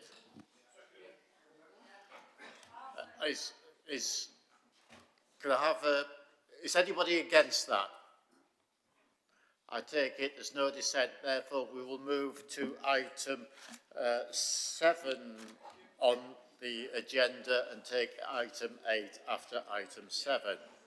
Okay, thank you very much. So the first thing we've got to do is deal with the procedural matter as regards the terms of business in accordance with Council Procedure Rules 4 and 11. A motion is to move to suspend Council Procedure Motion 17.5, content and length of speeches, to change the time limit on the speeches of the mover of the motion from 3 minutes to 5 minutes, and of the second of the motion and movers and seconders of the amendments from 2 minutes to 5 minutes. Suspend Council Procedure Rule 17.6, time limit for debate, to remove the 25-minute time limit for this item of business. And also suspend Council Procedure Rule 17.7, procedures for debate, and 17.5, content and length of speeches, to allow the leaders of 2 other groups in the administration to speak immediately after the motion has been seconded and prior to the first amendment being moved, and to change the time limit on their speeches from 2 to 5 minutes. Excuse me. And finally, suspend Council Procedure Rule 17.8 when a member may speak again, to allow the 4 members who will speak on the motion to also move or second an amendment or otherwise speak in the debate. Is that motion moved, Councillor Lee? For me, Lord Mayor. Is that motion second, Councillor Otten? Seconded, Lord Mayor. All agreed? Thank you. So we now move to the main business of this item, which is to approve the council to approve a revenue budget and capital programme and set the council tax for the financial year 24-25. There is a motion to approve the recommendations made by the Strategy and Resources Policy Committee, and there are 4 proposed amendments to consider. The motion will be moved and seconded, and then the leaders of the other 2 groups in the administration will be invited to speak in support of that budget. The mover and seconder of each amendment will then speak, and the matter will then be debated. A document containing the budget motion and the amendments numbered 1 to 4 was circulated this morning by email to all members of the council and has been published on the website with the agenda for this meeting. Paper copies have been circulated in the venue. The motion to approve the recommendations made by the Strategy and Resources Policy Committee at its meeting held on the 21st of February 2024 is to be moved by Councillor Zahira Naz and seconded by Councillor Tom Hunt. Can I invite Councillor Naz to speak? You're up to 5 minutes. So we're now on to the budget debate. Thank you, Lord Mayor.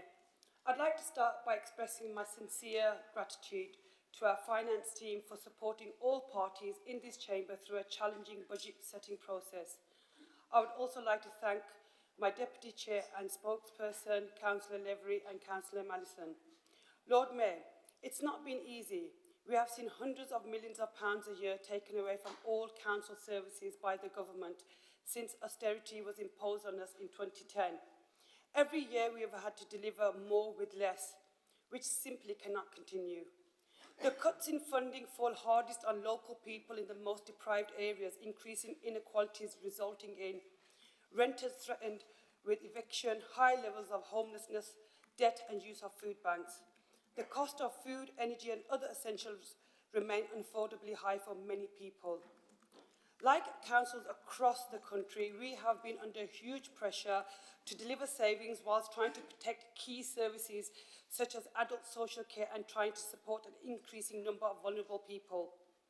The soaring costs and continuous challenges to make ends meet have resulted in a budget which includes decisions we did not want to make but have reluctantly put forward. As Chair of the Finance Committee, I have ensured that we have worked hard collectively and cross-party to build a fairer city for Sheffielders so everyone can thrive, whilst also taking into account the unprecedented circumstances that households face as a result of the cost of living crisis. We have managed our finance carefully and responsibly.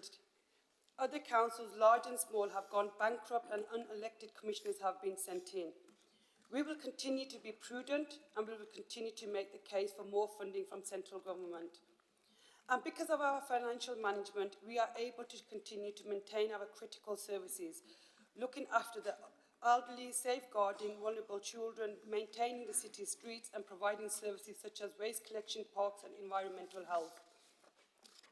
Despite the financial challenges, we will lead Sheffield into a better, brighter future. Fundamental to this is our vision for economic growth. We are helping to grow our local economy, to improve our service and to ensure that Sheffield is more prosperous. Lots of work is underway and there's lots more to do. I commend all cross-party committees for their work in delivering the required savings and for their combined efforts. These are just a few examples of the recent work that our budget is supporting. Making journeys safer and cleaner, especially around schools, and improving walking and cycling routes. Ensuring children and young people have the best start in life by investing in new family hubs and expanding vital youth services. Improving our city centre. Ensuring that Sheffield has high-quality new homes, including more affordable homes. Improving our neighbourhood services and making Sheffield cleaner and safer. But the financial challenges to deliver these are huge. We did not take the decision to increase council tax lightly, but to maintain our current level of services in the city, we were left with no choice. Lord Mayor, whilst I propose this budget to council, I would like to reiterate that there is a big challenge ahead of us. But we are not called the Steel City for no reason. We will fight for every penny. We are committed to doing everything we can to keep providing for all our residents in our communities. We remain ambitious for this vibrant and diversity. I propose this budget to the Council. Thank you. Thank you. Can I invite Councillor Hunt to speak for up to 5 minutes? Thank you, Lord Mayor. Let me also thank officers from across the Council for their hard work to ensure that we're here today to vote on a balanced budget. Let me also thank all 84 councillors from across this chamber for the cross-party work to help us to achieve this. We have all had to make difficult decisions this year, and we know why. A decade of austerity and funding cuts by the government have drastically cut this council's spending power. A decade of systematic underinvestment. Over the last 14 years, our council has lost in real terms nearly half of its funding from central government. Now, have the challenges facing the people of Sheffield been cut in half over the last 14 years? No. Have the challenges facing this city been cut in half? No.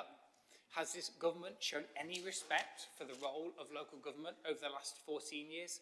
No. And what did we see today from Jeremy Hunt in Parliament? He's no relation, thank God. A promise of further austerity in the next Parliament, no extra support for councils, is apart from a very welcome addition of the Household Support Fund being extended for 6 months. However, let's be clear, that has only happened because this council and others put pressure on the government to make it clear that that would lead to families going hungry this summer and in school holidays. All they've done, welcome as it is kick the can down the road. And what else did we see over the last day from the Chancellor? The utter desperation of councils being told to scrap their work on diversity. What a miserable excuse of the government. Out of time, out of ideas, and soon to be out of office. Lord Mayor, I am proud of this diversity. I'm proud of the work that this council is doing to make us more inclusive, more diverse, and to become an anti-racist organisation. That work is continuing and is not going anywhere. So if we set aside the desperate culture wars garbage that we heard from the Chancellor, what you have is a simple formula. Government funding going down, the cost of delivering the services that we provide going up. It's the perfect storm for local government, which is why we should be proud in the face of that we have a balanced budget. But we cannot rest on our laurels. We are only in this position because we have managed our budgets prudently and responsibly, and there can be no let-up. Every pound of public money that we administer must be spent wisely. So as we move forward, we must continue to take long-term decisions for this city to help grow our economy, to improve our services, and to do all we can to give this city a better, brighter future. And I am proud to second this budget. Thank you. Thank you. And now can I invite Councillor Shafid Mohammed to speak for up to 5 minutes. Thank you, Lord Mayor. I want to start by thanking the finance officers in particular for helping and advising us in terms of the budget that we have on the council. I will refrain from my amendment, Lord Mayor. I'll come back onto that later. But clearly, look, the challenges are there, and I echo Councillor Hunt's view that the announcement, the crumb from, not your cousin, Chancellor Hunt, that the Household Support Fund at least will be there for another 6 months. Clearly, as a colleague of mine said on television a couple of days ago, what the Chancellor really needs to announce is a general election, so that actually maybe this country can get a fresh start. And once we get that, maybe we can reset the dial and look at a different way of moving on, because it's clear the Conservatives have run out of steam. The health service is on its knees. It needs the investment. People are struggling, not just in this city, but across the country, and what we need to do. The council has had its financial challenges. We remember having to use reserves to balance the budget and then set a balanced budget, etc. And I am relieved that we're not in a situation that Birmingham are in. What Birmingham have had to do is really, really difficult. And I don't envy those councillors, but you've seen the likes of Nottingham and others go down that line.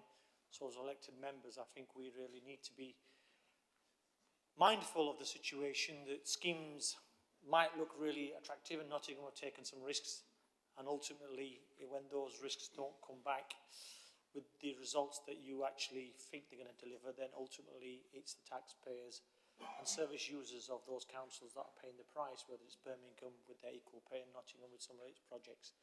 So we are trying to steady the ship. Lord Mayor, as a cross-party finance committee and a cross-party council, I'm not saying we're out of the woods yet. There's difficult decisions next year as well.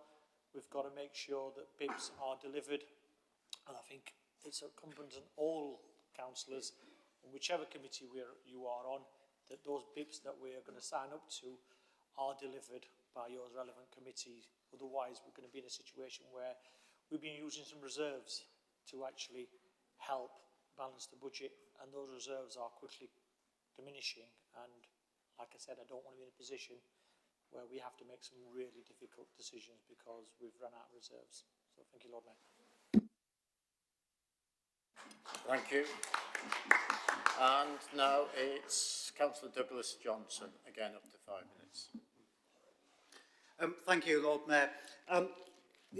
It's unusual to say it's a pleasure to come and speak after Councillor Naz, Councillor Hunt and Councillor Mohammed, but we are in a situation now where we're very far away from those old days of a budget held in secrecy and devised over many months by a secret administration with its little cabal behind closed doors. And we are in a much better territory now. Exactly, yeah. Sit at the back, young Terry, and listen to who knows what's going on. But seriously, so the point is that things are working better now, and it's because together we have, I'm going to say together we get things done. That will sound a bit naff, won't it? But together we have got things done with this budget. And what's worked is because there is a much more workmanlike approach to this budget setting process.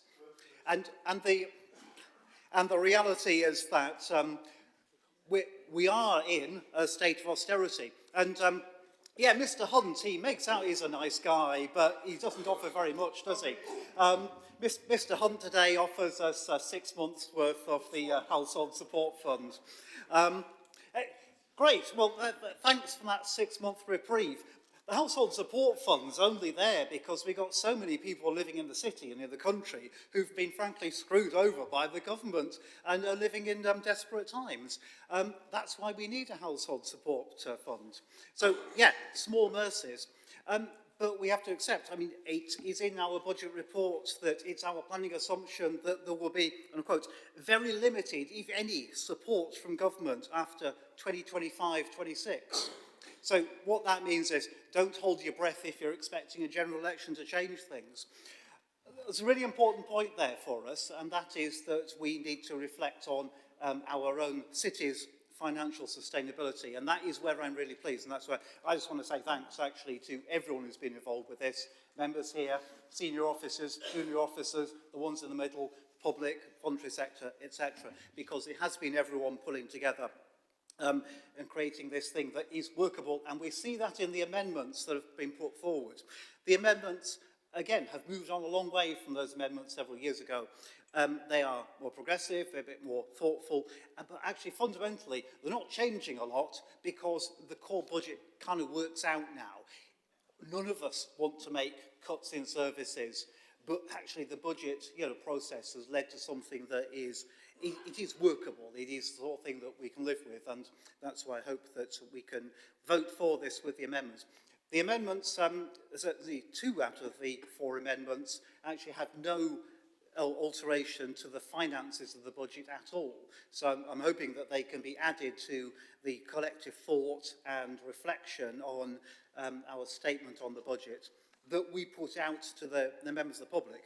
Because you've got to remember as well that whilst we say the council has no money, and in the context of government-imposed austerity, that is true, we do still have hundreds of millions of pounds to spend, and that this council does spend, both on revenue spending, on day-to-day running of services that affect everyone in the city, and on our capital expenditure. And I can say it as chair of the Housing Committee, where in housing we have plans to spend hundreds of millions of pounds on really important stuff. The point is that it's important for all of us to remember that we're spending this on behalf of the residents of the city of Sheffield, and that's why it's important that we do the best job we can. And I think in this budget we have got here the best job we can do. So again, thanks to everyone involved with that, and I'll commend this and a bunch of the amendments which other people will speak on. Thank you, Lord Mayor. Thank you. I noticed that all speakers managed to beat the lights there, so keep it up, please, the rest of the afternoon. We now move on to the 4 amendments, and movers and seconders have got 5 minutes each. So, starting with the Labour amendment, Councillor Ruth Milson to move. Thank you. Lord Mayor. Firstly, I want to thank all councillors for coming together in the spirit of our cross-party committee system to do what's right for the city, sometimes taking tough decisions to safeguard the council's finances. My whole time as a councillor has been marked by the huge and avoidable financial pressures imposed on our city by a government that through ineptitude and callousness has wrecked public services. I long for that to change, for a new government that will empower councils, not impoverish them, for a government that allows us, who represent all Sheffielders, to really invest in people's health and well-being. We're all well aware of the difficulties facing other councils, and we can all be glad that through strong leadership we have again set a balanced budget for Sheffield. Across all parties, we've had to make difficult decisions to get to this point, and it's important to remember that the 3 main parties here all own this budget. So it's surprising, perhaps, to see so many additional asks within the Liberal Democrats amendment, many of which have not been floated during the committee stages or cross-party budget setting process. We know there's no new money, so my Labour colleagues and I are honouring the painstaking budget setting process we've all gone through to get to this point by simply making 3 straightforward asks in our amendment. Firstly, we ask that delivery of this budget gives prominence to tackling poverty and supporting residents with the cost of living. Today, the Chancellor has at the 11th hour, as other colleagues have remarked upon, announced a 6-month extension to the Household Support Fund. But short-term funding and stopgaps do not take seriously the long-term financial precarity that tens of thousands of Sheffielders find themselves in. So we're asking all members to agree with our call for everything possible to be sought within the resources we have, so that we can ensure the best possible support for residents with particular focus on those in greatest need. Whilst there is no new money for additional proposals at this late stage, we are aware that £3 million per year was initially allocated for food waste collection for the service costs from 2025 onwards. I'm glad that the Waste and Street Scene Policy Committee decided not to progress with food waste collection at this time, due to the insignificant carbon reduction impact it would have made. Food waste schemes can be effective, but it was clear that in Sheffield this would have been a terrible waste of money and ineffective in addressing the climate emergency, and these funds could be much better spent. We're therefore proposing that this money is reallocated to create a new green investment fund. This investment fund would help us pump prime carbon reduction projects, help unlock bigger investment and support our decarbonisation route maps. This would be about leveraging much more money to help tackle the climate emergency and get to net zero. For instance, a green investment fund could help make active travel a realistic choice for many more people by subsidising our buses and trams and developing low-cost e-bike ownership programmes. And there are huge potential benefits to expanding our heat networks. A bit of council investment here could go an enormous way to bringing in much more outside investment with potentially significant carbon reduction benefits. I'm also interested by what a long-term green investment fund could do for community projects. It can bring in opportunities to co-create and fund a package of community-led programmes as a model for neighbourhood sustainability. Working with community-based enterprises on renewable energy projects or community food growing programmes, for instance. Developing a replicable, sustainable model for community transition to low-carbon living could allow for this model to be implemented across the city based on the needs of each community. This is our clear ask to all councillors today. We say thank you to councillors and officers for co-working to deliver a balanced budget, but let's go further and faster on climate action and on supporting our residents in need. We hope that you will support our amendment today. Thank you.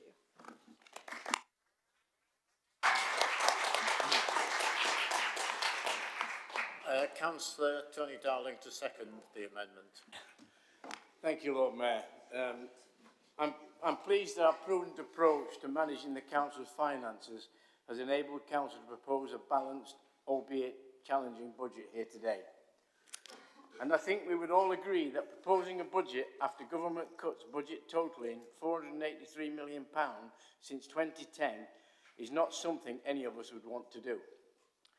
I commend councillors in this chamber for working cross-party across all committees and working through how best to set a balanced budget. We have all had to make difficult decisions to get to this point. We know residents are suffering because of the cost of living crisis, and this is also bringing incredible pressures on council budgets and local services. Lord Mayor, today the national budget was unveiled by the Chancellor. He should have used this as an opportunity to help get public services back on their feet and to support residents. I welcome the government's U-turn to extend the Household Support Fund, but this has been extended for only 6 months. This is nowhere near enough to help the most vulnerable Sheffield households. I applaud the work of Councillor Hunt and Councillor Dale and colleagues across the country calling on government to do more to support our residents through the cost of living crisis. And I hope members across the floor will join us as we continue to support residents who are struggling to make ends meet. As our new reality forces us to do more with less, we must use every means at our disposal to improve the lives of residents we serve. Speaking to constituents in my ward and through my casework, it is clear the issue of fly tipping and littering is a problem we have to address. Local area committees were awarded over £700,000 in 2021 to tackle fly tipping. This amendment builds on that work, turning up the pressure on those irresponsible, selfish few who are blighting our city. It is right to create more meaningful deterrence whilst providing additional revenue for enforcement services. Increasing the penalty to the maximum amount for fly tipping offences to £1,000, a £600 increase, and doubling the penalty for littering to £160, an 80% increase. This would show that we mean business in tackling the blight of fly tipping and littering in our communities. Lord Mayor, I know this action is something residents in Moswell would greatly welcome. As well as being a strong deterrent, this would deliver over 100k additional income per year, going directly into the enforcement services working to reduce the fly tipping and littering. We have all worked hard to set a balanced budget. I'm hoping that in the spirit of cross-party working, members from all parties will appreciate that Labour's amendment is a sensible way forward to help provide support for residents, to bring in greater green investment and to help tackle fly tipping and litter in our communities. I am supporting these measures and I'm sure residents across all our wards want these measures.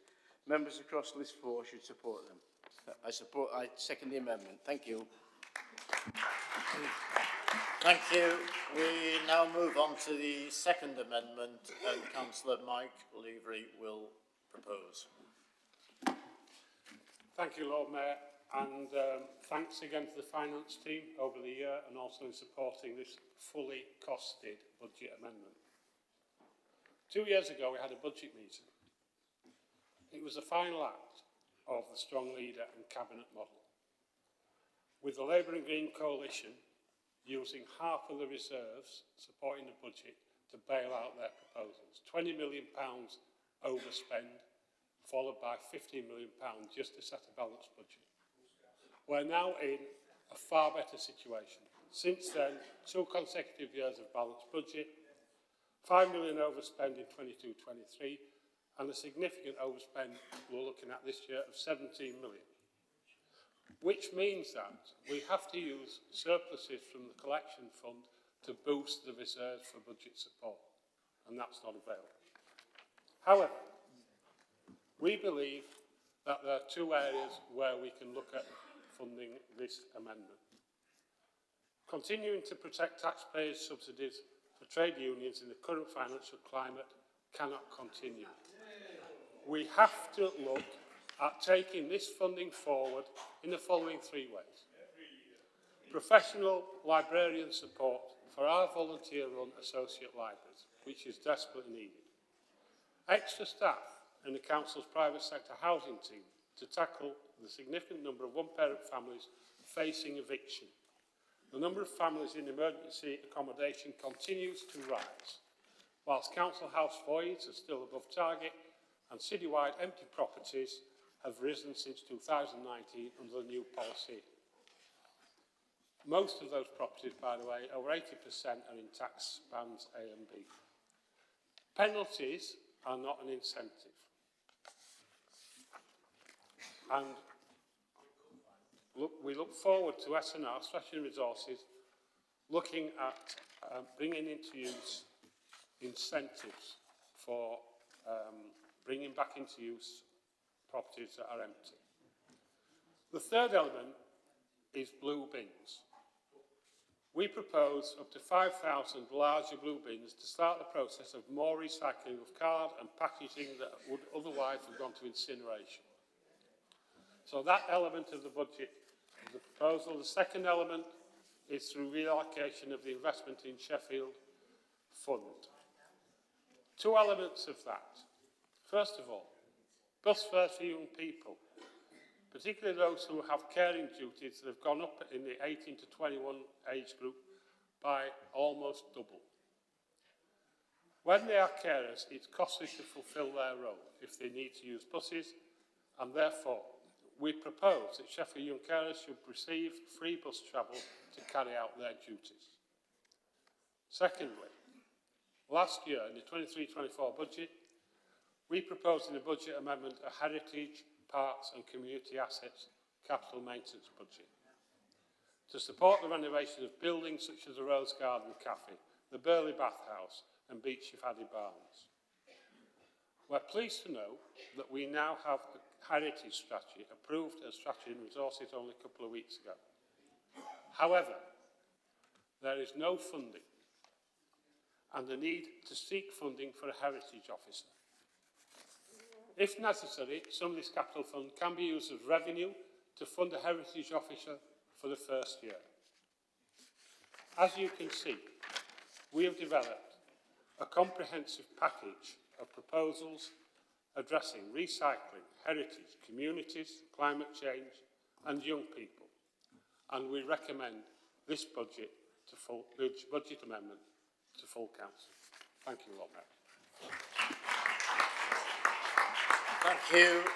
Can I call upon Councillor Shafat Mohammed to second the amendment? Thank you, Lord Mayor, and thank you, Councillor Levery, for the work you've done in bringing forward a fully costed budget. I don't know, Lord Mayor, whether it was just me or colleagues in this room found the irony of Councillor Milson's speech, criticising the Lib Dems for not taking any of their policy options to the committees and then proposing something herself. You know, is that just typical of Labour? You know, I don't know, maybe it's just me, but I thought that was quite ironic, you know. I know Councillor Milson probably doesn't like recycling too much, hence he spoke against food waste, but you've got another, so you've got a second chance here in the Liberal Democrats fully costed budget where actually the blue bins, particularly after COVID, the changing nature of how people shop and particularly the fact that more people are shopping, having home deliveries, Amazon, etc., has put demand, a lot more demand onto the blue bins than some people may require. So the Lib Dems, I think, about giving people choice. We don't say we all know best about everything, but this is about choice. Those who want a bigger blue bin under Lib Dem proposals can have it. And it's a choice that you have to make tonight, this evening, is whether colleagues on the other side also want to give people a choice. I'm kind of glad that Councillor Price is here because I'm sure he's read our amendment and he's really geared up to talk about section 13 on here, Peter. I'm never going to let this go past, even though it's your final meeting, because it makes reference to something called the World Student Games Debt Legacy. And Councillor Price, it is, you know, we are there now. This month is the last month that we will pay for the legacy that you left this city with. Rightly or wrongly, I'm sure you're going to pop up and tell us how wonderful it all is, and I'm going to tell you how we could have spent £24 million a year differently each year. But for me, Lord Mayor, this is to prod him to make sure Councillor Price makes a speech. But look, the issues are, look, for us, we've got a fully costed plan. It's not just about recycling for us, it's also about caring, and particularly those young carers. It's something that we've been particularly keen to do, and we want to make sure, especially when buses are really difficult, that we should do something for our young carers, and that's why we're continually pushing for a free bus pass for our young carers. If you value that service that those young people do, then I urge you to vote for it. Similarly, we want to also invest in greening our city. That's why we've got a Greener Sheffield Fund. And I think that, you know, as we move towards a transition away from diesel vehicles that I'm sure most of us have, the electric charging points are going to become even more a necessity, especially if we want to deal with the emissions as well. As someone that lives near a motorway, you know, we know what air quality is like. And we've got an initiative here that will help put in some charging points. It's not going to be the be-all, end-all, but it's just showing the people of Sheffield what a more Lib Dem-led council could possibly deliver for you, rather than just simply what we've had from Labour in the past decade or so. However, Lord Mayor, I want to say one thing, that we talked about a general election and what may happen, and we've heard so much, and there were hints of it in the speeches previously, about how much the city's lost. I think it's £856 per head. I look forward to that coming back in the years to come to this council, and I'm going to hope to hold each and every one of these councillors that have been talking about it to account, because you all said it wasn't necessary, it's something that shouldn't be done, and it's, you know, it was analytical, not necessary. I know you stopped calling it austerity, and I think it's financial responsibility nowadays, but whatever it is, I look forward to £800 per person coming back in the first budget that Rachel Reeves delivers. Thank you. We now move on to the third amendment, and it's Councillor Toby Mallinson. Thank you, Lord Mayor. It's clear from the amendments that we have here today that the political groups agree on much of the council budget. This is to be welcomed as a result of the committee system and the hard work of officers. The Green Party has been pushing for a more collaborative approach, so it's a bit disappointing that our amendment, I don't believe, is allowed as an addition, rather than a deletion and replacement, as an addition to the other amendments, despite it not impacting on the 2024 budget. However, in reality, many of the choices we have been forced to make have been determined by the limited funding available to us, by the harsh realities of the way local government is financed and controlled by central government. The Council has many challenges and ambitions which cannot be met within the financial constraints we are given.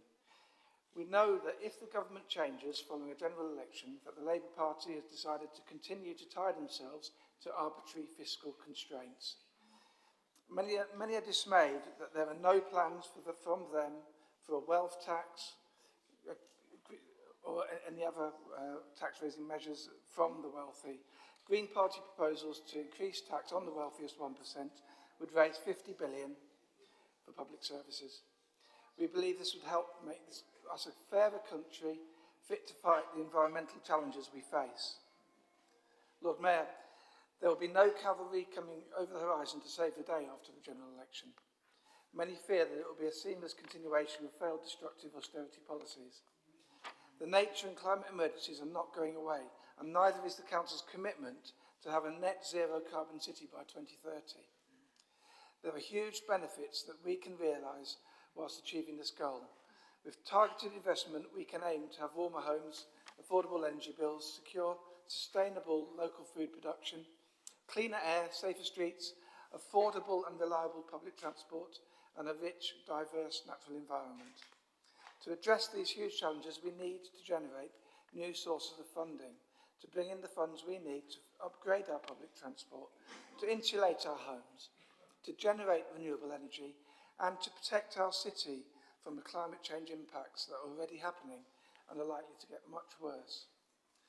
Lord Mayor, we need to hardwire resilience into our local economy. A city that generates a large proportion of its own energy, produces more of its own food, and a city that can withstand extreme weather events is a city that will have a more secure future. In our amendment, we are asking the Council to look beyond a one-year budget, no more tinkering around the edges. We should set ourselves the task of identifying proven sources of income that can generate significant amounts and that will make our city ready for the future. All the proposals we are asking the Council to consider have been successfully implemented in other parts of the country, but never have they been all brought together as an ambitious programme. Lord Mayor, this is an important time for us to show we are boldly taking opportunities that are available to us, that we are real leaders in local government. Leadership in this council is not going to come from an endless repetition of meaningless, glib soundbites, but from delivering robust, well-financed plans that build our skills and capacity to deliver real change. Otherwise, we're simply a managerial council not leading, but simply reacting to the circumstances we find ourselves in. Not so much on the up, but more on the treadmill. Let's commit ourselves to plan beyond this year's budget, to build a foundation of finance that can deliver our ambitions for our people, for prosperity, for the city, and for the planet. Thank you. Thank you. And to second that amendment, Councillor Christine Gilligan. Thank you, Lord Mayor. As we've already heard from many of the speakers, we know that there isn't any more money coming down the line for this council.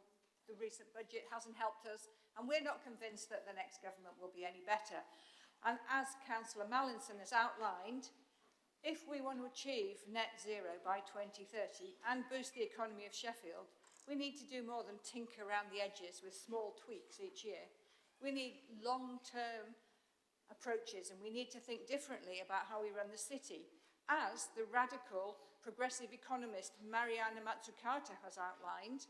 The role of the state, or the government, the local government, is not simply to correct market failures, it's a powerful creator of new markets and ideas. So the proposals in our budget amendment are just that. We want to develop innovative new revenue schemes and ways of working that could raise millions to tackle climate change, improve our homes, generate clean local energy. This will enable Sheffield to use the resources we have within the city for the benefit of the city. Some of the things we are proposing is that the council investigates the creation of a directly owned company, like Oxford Direct Services, that is wholly owned by Oxford City Council. This would provide services to householders such as gardening, household repairs, heating services and retrofitting works. It would provide the services that local people need and could provide a local income stream for the council and benefit residents. We could have a solar farm. Forest Heath District Council recoups nearly 400k per year in revenue from its council-owned solar farm. Other councils also have solar farm projects. Why not in Sheffield? At least 9 councils have raised funds to support climate change-related projects from municipal climate bonds. These raise millions of pounds from community sources at a lower rate of interest than the Public Works Loan Board can offer. Why don't we do this in Sheffield? We have examples of these companies on a smaller scale that operate on community benefit lines. An employer's workplace parking levy could raise substantial funding to support public transport, active travel and the electric vehicle infrastructure that many of the amendments have already mentioned. In Nottingham, this levy raised more than 9 million each year, and it supported electric buses, cycling facilities and the tram infrastructure. South Yorkshire Pensions Authority has over 8 billion of funds. We could use some of this to invest in large-scale energy saving and power generation schemes. These are just a few of the ideas in our amendment. We need to think differently. We need to think outside the box, and we need to think long-term for the future of Sheffield. These schemes could bring in financial returns to both the lenders and the council and improve life for the citizens in Sheffield. Please support our amendment. Thank you. Thank you. We now move to the fourth amendment, and it's Councillor Diane Hurst proposing. Thank you, Lord Mayor. I'm very pleased to be able to move this first budget amendment for the Sheffield Community Councillors Group. I'm even more pleased to be able to speak to it as the designated leader of the opposition, especially as each party comprising the opposition had so little faith in their jointly agreed budget that they've each individually decided to amend it. I thank officers for their help and expertise in pulling our amendment together. We didn't so much as want to dismantle the existing budget proposal, but ensure our views and priorities for the city were represented there, and contributing positively is always much harder than excluding or dismantling. In the existing budget proposals, there are some fundamental issues that have to be there. There are proposals to tackle some embedded issues such as travel to school for special educational needs children and the pressures that temporary accommodation are placing on the budget. And we must work to address these issues given our ever-shrinking budget and the long-term benefits that the resolution of these issues will deliver. We need to look to the future for all our young people, for them to be able to thrive, gain a decent education, have decent employment opportunities, be able to live independent lives, and make a contribution according to their abilities. Our amendment covers all the driving concerns of our group. We need regeneration within our communities, homes that are warm and affordable to live in, opportunities to continue to live in a community where people are known, supported, and feel safe as they age or their needs change, and local places to come together and support each other, share experiences and grow. We need to make changes in how we behave around our schools, improving the environment for our children and contributing towards the much larger challenge that we face, given the climate crisis that is here. We also need to increase opportunities to shape the future of our city by taking decisions at the most local level possible and involving residents so that they know that their views are heard and acknowledged.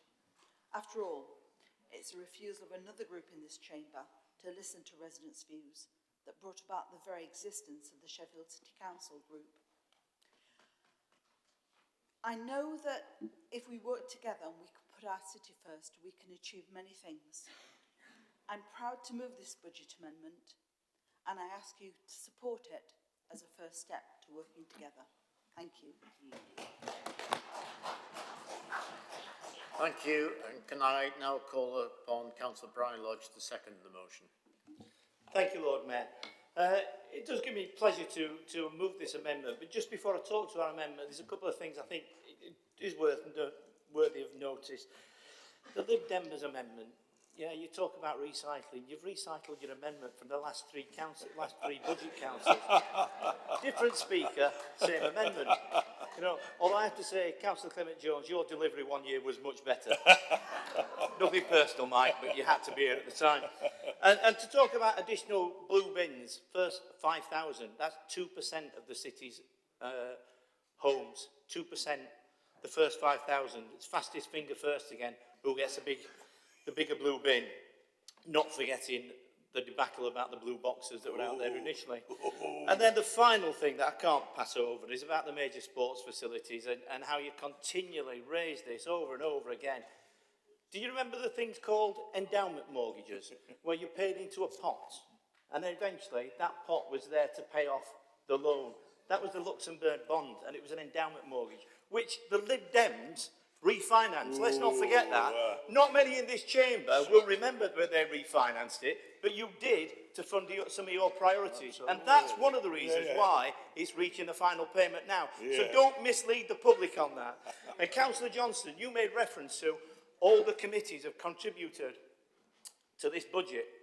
Just say I'm on the Finance Committee. The budget was never discussed at the Finance Committee. Draw your own conclusions from there. But our amendment looks to build on what our communities out there are telling us about the need for decent and affordable housing, for thriving, sustainable communities, and for safe routes to school. And you have to listen to your communities. As Councillor Hurst said, ignore the communities at your peril.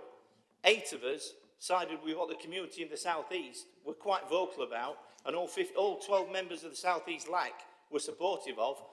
We spoke out for our communities and then lost the vote, lost the whip, and that's why the Sheffield City Councillors Group, the Sheffield Community Councillors Group is set up. In February, we passed the HRA business account, and we said at the time it wasn't ambitious. It wasn't ambitious enough to deal with the chronic lack of council housing and affordable housing in Sheffield. Well, I'm glad that the message has got through, because recently we've seen that the stalled projects on Newsteads for the older people independent living that Councillors Fox, McGowan and myself have been banging on about has got through. And we've shamed the council into actually delivering this now. It was disappointing that Councillor Hunt went out there to sort of claim the credit for this, but we know, and the communities know, that it was the 3 Burley councillors that have been pushing this on and on and on, even to the point where the chief exec came out around Burley Ward and we took her and she saw the big hole in the ground that was funding of another £1 million to fill in.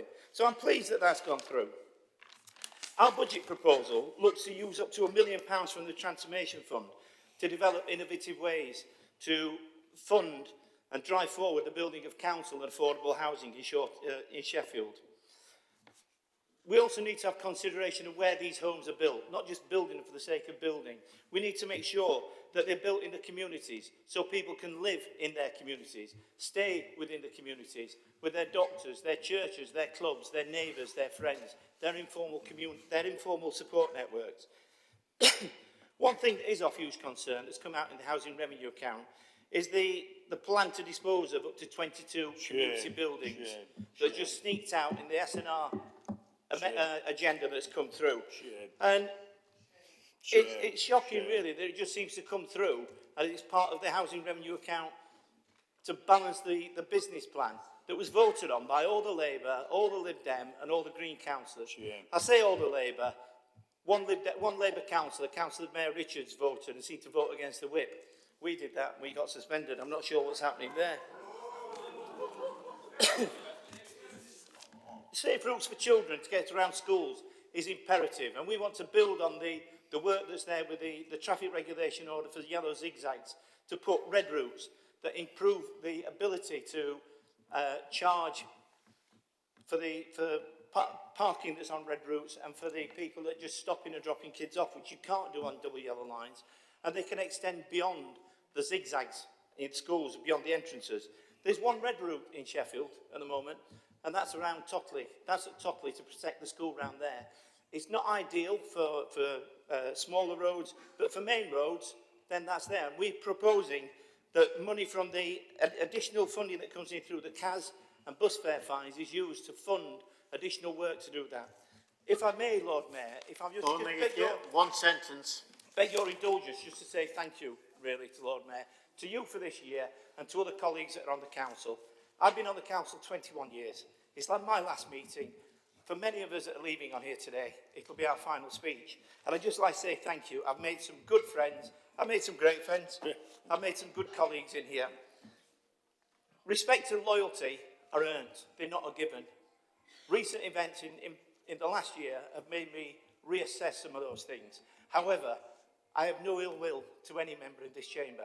I have always said 84 people in this council put themselves forward to do the best for Sheffield. We may have differences of opinion, but we all look to do the best. I hope everybody remembers that, and I'm sure Sheffield will continue to grow and to thrive. Thank you, Lord.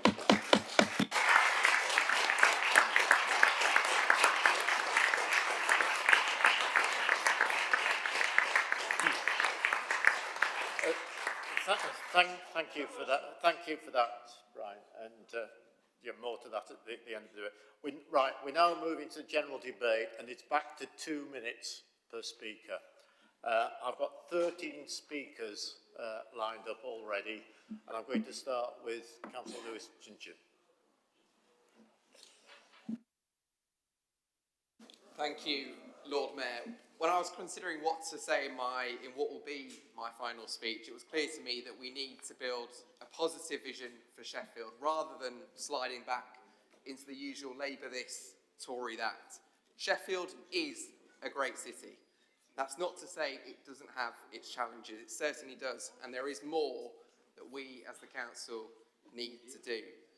But the ingredients that will make Sheffield a leading city are there. The people, the enterprise, the community spirit. And it's our job to harness those. And there are parts of this budget that are essential and key to doing that. The government's financial settlement this year was strong, but there are challenges, and we and the government will need to work together to address them. And this us versus them mentality doesn't get us any further forward. The settlement is just one factor. We also need to look more broader at the framework that we operate in. How can we incentivise and encourage more long-term strategic policy that looks much further ahead? Our priority must be to ensure that this budget is spent effectively.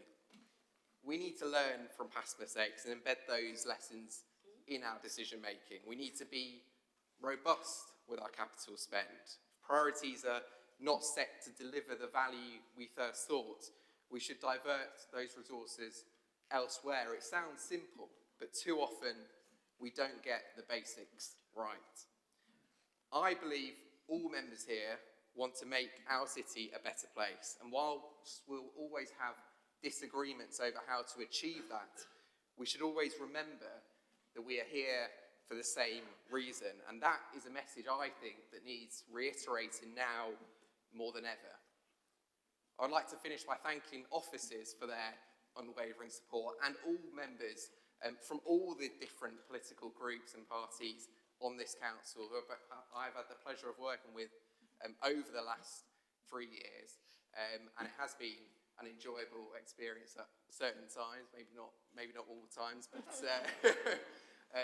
no, it's been an absolute pleasure to work with members from all across the political spectrum, and thank you very much for that. Thank you. Next speaker, Councillor Shona Lewis. Shona, wake up. Sorry, I thought you said Lewis. Yeah. Okay. Just to answer Councillor Lodge's point, it's just Richards, and at the risk of using unparliamentary language, I did get a bollocking from my leader for that point, okay? So I became a councillor here in Sheffield in 2012, 2 years into the austerity regime from the coalition government. In 2013, we opened the S2 food bank in Manor. And the first aim on our aims and objectives was to close that food bank in 2020. It's 2024 and the food bank is still there and it's serving more and more people. And it's something I'm ashamed that we have. When people talk about opening new food banks, it's something we ought to be deeply ashamed of, not something that is, something to be proud of. At one of the schools where I'm a governor, 75% of our students are on free school meals. That means that they have a household income of 16,000 or below. And what's the government's response to this? It's a 6-month extension of the household support grant, and we're all going to get £450 from a cut in national insurance. Is that going to get us onto a dentist waiting list? No. Is it going to get us a quicker doctor's appointment? No. We're just told there are no. They say that there's no money for local government, and then they offer tax cuts. Don't they see local government of all colours going into bankruptcy? 1 minute, please, because it's my last speech. Go on. This council budget is once more predominantly having to be about protecting the people of Sheffield, and each year it has got harder. The new family hubs, which we used to call Sure Start, but strangely were abolished by this government, will be working to improve the lives of our youngest residents, giving opportunities for our children to live in a cleaner, greener city on the up. And I commend our Labour budget amendment to you. Thank you, Lord Mayor. Thank you. Councillor Joe Ogden. Thank you, Lord Mayor. I'd like to congratulate Councillors Chinchin, Lodge and Richards on their excellent final speeches. If you permit the reversal of the usual convention. Also reversing the usual convention, I'd like to welcome the Labour budget amendment in its entirety, the entirety being the one measure on penalties for fly tipping. We're quite happy to take this away at Waste and Streets and look at it, so you don't need to pass the amendment itself, that's fine. You know, you don't pass it, it doesn't make any difference. We have discussed this at Waste and Street C, the question of the fines. It's not as straightforward as saying you put up the fine, you'll get more revenue. I mean, it's worth bearing in mind, firstly, it's worth bearing in mind that we don't want people to fly tip, and the most important thing is that we stop fly tipping. But on the revenue point, if a fly tipper doesn't pay the fine, then they go to court, and that means we need to prosecute them, which has a cost on the council, and it also means that any fines they pay to the court goes to the court and not to the council. So you can very easily increase the fines and end up with less revenue coming in, and it may still be the right thing to do that, because obviously we want to be tough on fly tippers, but I think it's a mistake to have this as a budget amendment to say this is going to raise the amount of money that you've said. I appreciate, you know, it's in the papers and we've got to take it on face value, but certainly if this sort of revenue is available, then I think Waste and Street Scene will be very interested in taking away these proposals. So, like I say, I'm happy to do that. Happy for us to look at that. We have had some discussions on this already that were cross-party in Waste and Street Scene briefings, but your amendment is therefore completely pointless, so I do suggest everybody votes for the Liberal Democrat amendment as the only one that actually makes any difference. Thank you. Councillor Brian Holmshire. Thank you, Lord Mayor. I'm really pleased to hear about the talk of co-production and working with community groups from the Labour proposer, I think, or possibly seconder. As I'm going to focus on biodiversity and environmental projects as a way of raising funds, yes, raising funds, we need to be supporting our officers in what they do to mitigate climate change. By putting in place more environmental projects, by supporting our biodiversity, and in adding to our stock of local nature reserves, we are not only improving the city's resilience and improving our land holdings, we can also bring in more money. If we were to employ, for example, just 1 or 2 more ecology unit officers, we would not only be able to use them within the city, but also with other authorities. Many other councils do not have the skills base that we are privileged to have in our Parks and Countryside Department in Sheffield. Our trees officer, ecologists and their support staff. We need to draw in funding by allowing them to work creatively and productively with other local authorities in the region. By putting funding into ecology and biodiversity, this is an investment that will keep on giving. And I urge all council members to support the Green Amendment, and particularly 11B. Thank you. Thank you. Councillor Terry Fox. Thank you, Lord Mayor. Lord Mayor, to you, To all the councillors who are standing down today, their last meeting, can I say it's been an honour and privilege to serve with every one of you. I've learned so much from you all, some long-standing members here, and certainly this comrade side of it. So I'd just like to say that and put that on record, Lord Mayor. Lord Mayor, it seems a week ago, which it would have been, that I've been arguing about putting the budget at the back end of the agenda. This is the one sole issue that touches from the young child to the young people, to the hard-working families, to the older persons, and we tried to hide it at the back of an agenda. I think that's a shame on this council. Years ago, we used to have one council so that we could, as elected members, scrutinise a budget and be able to pass with amendments. We've heard today, Lord Mayor, the budget's not even been to the Finance Committee. And in this budget, Lord Mayor, and I ask every member, look at page 233 of the Strategy and Resources bundle next week, 1.3.3, second bullet point, the biggest community asset stripping project, says that we're going to dispose of buildings. 22 community buildings are now going to be closed. That's the review, Lord Mayor. 40 years ago, I stood with a piece of paper, he told me, for a review, and we all know what happened with that. It's a closure programme, Lord Mayor, and we have got to be able to look those communities in the eye, Lord Mayor. Arborthorne Social Centre, Base Green, Callender Meeting Rooms, Deer Park, Emerson Crescent, Gresley Road, Healy Green, Normanton Hill, Scowardens, Swallowwood, Thorpe Green, Estale, Bard Street, Brindley, Dalham Court, Duchess Ruard, Luxmore Social, Norwood and Bilsholm, Stubbing Estate and Terry Wright. That's what's being proposed here, Lord Mayor, a closure programme. We're going to strip it out and not one member. So you and you are all complicit unless you back our amendment. Thank you, Lord Mayor.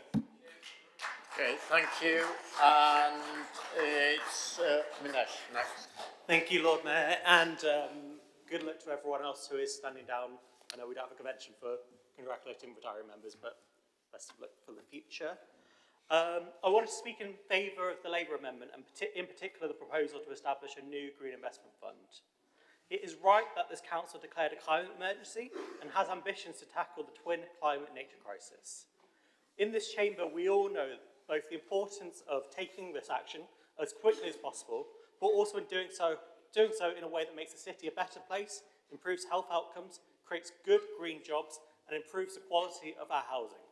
It's right that the £3 million initially allocated to a project with negligible carbon benefits should be reallocated to deliver greater emission savings, and that's exactly what it means to take action and leadership in an existential crisis. Speaking as a representative of the Economic Development and Skills Committee, the capital strategy in the budget speaks to two projects that the committee currently has underway, spending £2.2 million to improve the energy efficiency of community buildings and £1.1 million to decarbonise small and medium enterprises. These projects are exactly what we should be doing. It's decarbonisation that prioritises lowering energy bills and usage in a time of record high energy costs. The projects, however, also speak to the limits available to us as a council. With more capital available, we could deliver a far larger emission saving, all the while saving money across the local economy. Putting money up front through a green investment fund would help leverage far more investment in. We can scale up community-owned and community-based renewable energy projects, look at purchasing electric buses, and expand the district heating network, delivering low-carbon fuel to more households and businesses. Our green investment fund can show residents that tackling the climate crisis means more investment in neighbourhoods, clearing our air and enhancing our local environment. I hope all councillors will support it and the Labour amendment. Thank you. And now it's Councillor Rob Rees. Thank you, Lord Mayor.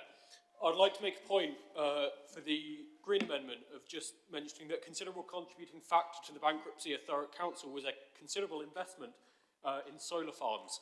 Our choice as a City Council is whether we want a cleaner and more caring Sheffield or one that sees a conflict of interest in our town hall. I met earlier today with the Cathedral Arch project, just before this meeting, and they identified the insecurity in private housing and the state that it's currently in is one that is fueling our increasing in homelessness and rootlessness in this city. Which is why I'm glad to see the Lib Dem commitment to additional housing sector officers to deal with the increasing issues in the private housing sector. So where will the money come from? It will come from the conflict of interest in this town hall. Now, you might ask, where is this conflict of interest? And it comes of one of morals and ethics. I'm a proud member of a trade union myself. If I learned that my rep was on the payroll of the company that was employing me, getting subsidies from the taxpayer, then I'd have questions to ask as to whose side they're on. When I was in pay disputes and disciplinaries, I'd say, okay, what are they in it for me? So we need to ask ourselves, do we want a city that cares, one that wants to recycle more, whether that be paper or food waste, or one that continues to indulge in a conflict of interest? Thank you. And next is Councillor Paul Turpin. Thanks, Please be Lord ready Mayor. to speak if you put your name up. I did put my hand up, but you know, I honestly didn't think that I'd get there, so thank you. Okay, so the economic consensus between the Labour Party, Lib Dems and Tories brought us austerity. It's austerity that's brought us the crisis in health, education, cost of living crisis, and the hypocrisy of decrying these things when they promise nothing different in government is just astounding.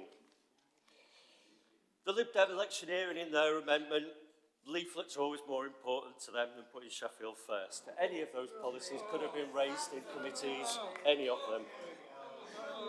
And 5,000 blue bins between 230,000 homes.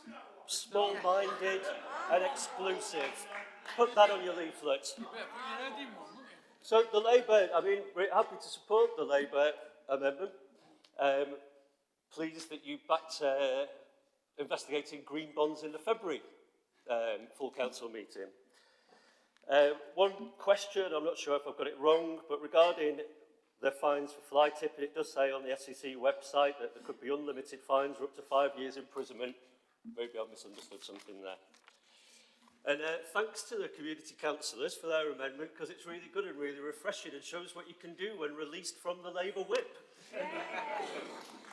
Highlighting the lack of action on climate change, right to buy, road safety, and better enforcement for illegal parking, all really good things. And regarding the community centres, I know we had a brief chat before, Terry. I'll be with you right there, defending them community centres. Me too.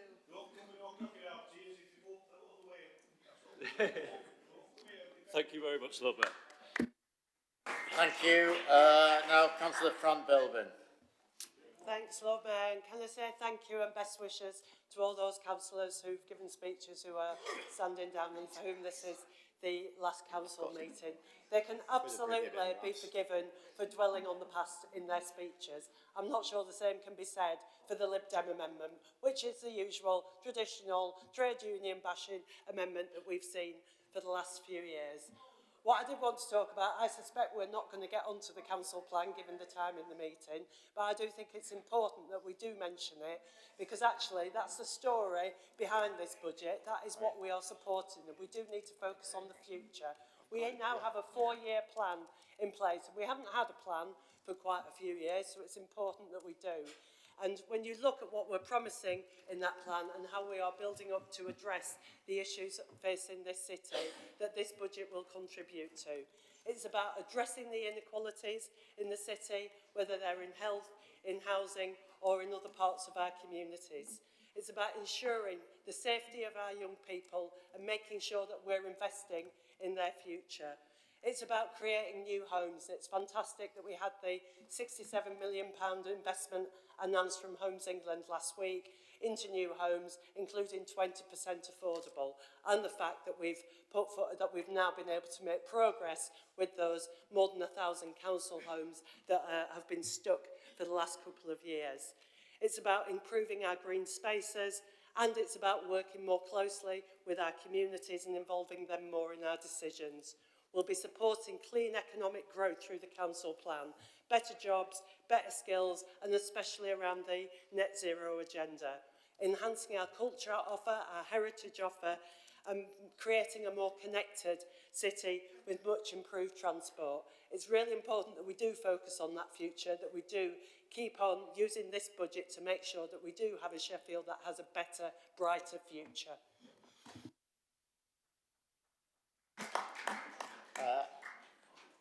The next speaker is Councillor Sophie Thornton. I'm conscious of the time. I have got 1, 2, 3, 4, 5, 6, including Sophie, indicating to speak. Whether anybody else wants to indicate beyond that, or whether I should say I'll have the list closed and bring the guillotine down after that. Somebody indicating there. I've included you in that, Councillor Smith.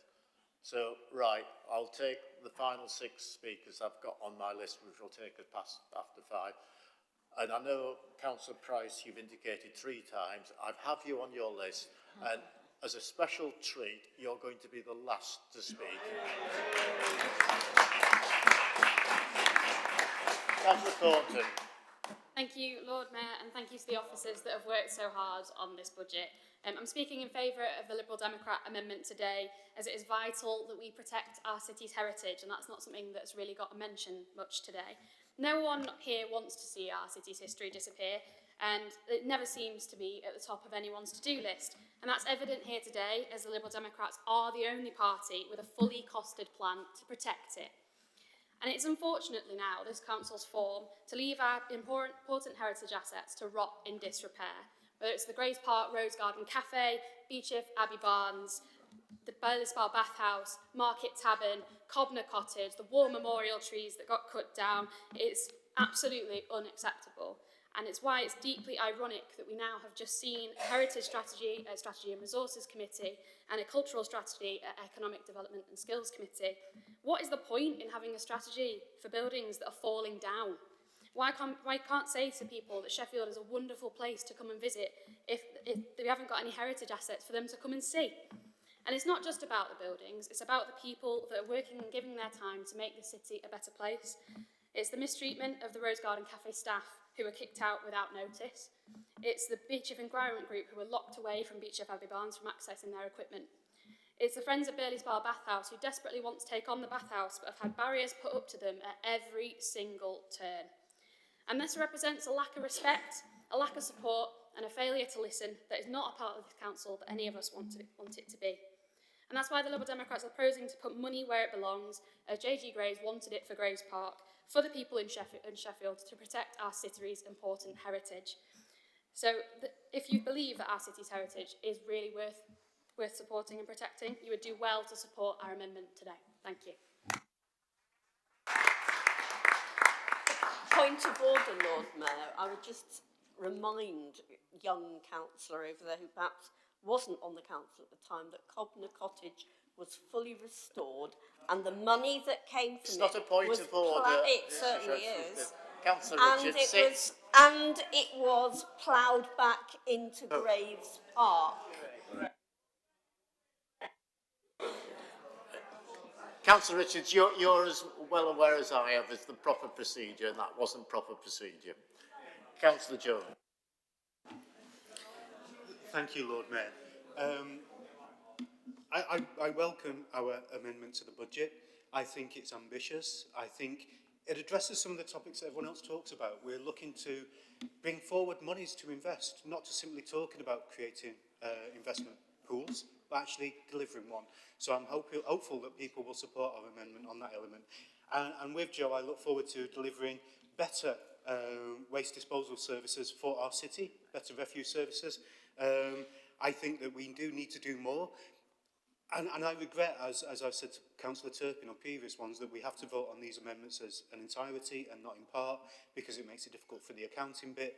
But it means that we have to accept or reject all of the amendments brought forward. I think that's something we need to look at, and maybe, as Councillor Fox said, it should be something done elsewhere before we come to here. Councillor Shafak Mohammed, we always do have a bit of a Punch and Judy bit, and it's not heartfelt. It's not hurtful. It's not intended in that way. But I am glad to see that everyone here in this council is looking to deliver a budget for the city that's better for everyone. And without scoring political points against any government or anybody else for that matter, I do want to say that what we've seen this week is a real disappointing attack on local government. We saw the LGA leader speak yesterday about the pressures and the financial elements on all local councils across our land. We have done really well, and I know Councillor Dale isn't here today, so I'd like to congratulate her on this. We've done really well in protecting our children's services, but it's the pressure on adult and children's social care that has really brought councils to their knees. Nothing else, just that, and a lack of governments to deal with social care. I'm not looking to point a finger, I'm not looking to point blame, it is just a simple statement of fact. With social care costs going up so much, councils are struggling, our budgets don't allow it. So I do hope you can support our amendment. I will work with you, Joe, hopefully if I'm still on that committee, and I will miss so many members who will be leaving this council chamber. Thank you, Lord Mayor.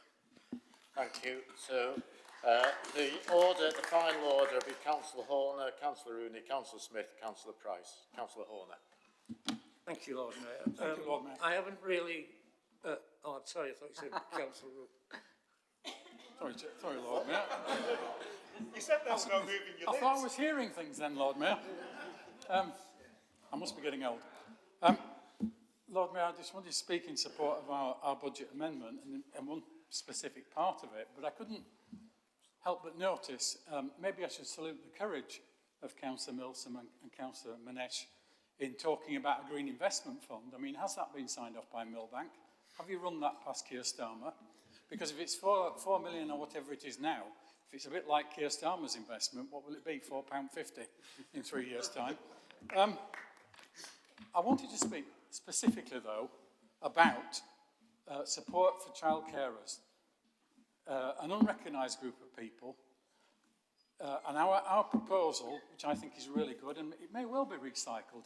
Tell you what, if an idea is right the first time, it's right the second time, it's right the third time, if it takes 50 times, we'll keep moving it, because it's the right idea.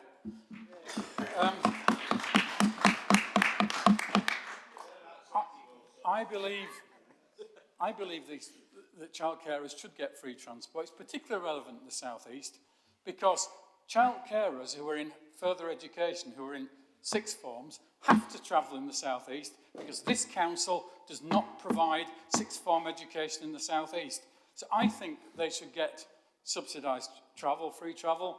After all, they've faced the heavy rises that the MCA decided to put through last November, and I think this proposal, I said, was right the first time. It's definitely right now because of what has happened, and I urge people to support our budget amendment. Thank you. Councillor Rooney. Could I offer a point of correction? The Labour Party headquarters real is Councillor Rooney stand not a up Millbank. here? I was about to say I haven't really established much of a relationship with Councillor Chinchen, but I do wish him well. But I just wanted to ask him whether or not he feels proud about what his government has done to this city over the last 14 years. You know. And he talked about councils being careful with their finances. That's rich coming from the party that gave us Liz Truss, isn't it? You know what I mean? What's your policy? Have you got increased funding for local councils? Just move on with the speech, Councillor Rooney. Okay, I'm not taking any lectures about anything from you. About anything. Can I just have a little bit of extra time for that, Lord, if you don't mind? The Greens gave us a list of a wish list. If somebody gives us a load of money, maybe we'll be able to do this, that and whatever. And Councillor Mallinson spoke about sticking to agreements. Well, we had an agreement with all three leaders on the previous item about the petition, and within 10 minutes, the Green Party decided to vote against it. So, you know, don't give us any lectures on about agreements and working together. And I have to say sorry about this, Diane, but in your amendment, you talk about a lack of vision in the HRA and no amendments to it. You didn't put one through either when we spoke about the HRA. And the World Student Games, you did remortgage the facilities and you spent the £20 million that you got from that, because I was around at the time and I remember, £25 million in one go. And, I don't know what the fetish is about blue bins. It's very strange. And do you really think that attacking... Okay, Councillor Rudy. Do you really think attacking the trade unions is going to solve the problems of this city? Really? Thank you.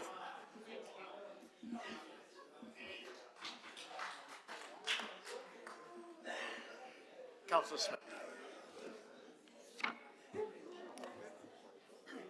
Lord Mayor, I'd just like to reassure Councillor Rooney that we don't have a fetish for blue bins, but we do buy from Amazon. And it's a lot of recycling. I've tried taking it to my local school and they've stopped me. They say I'm taking too much.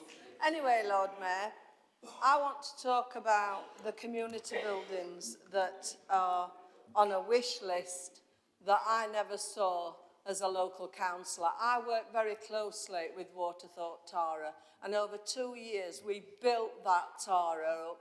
We have 40 to 50 people that use that building in a week, and now you want to close it without even talking to local councillors. It's a shame, it's a disgrace.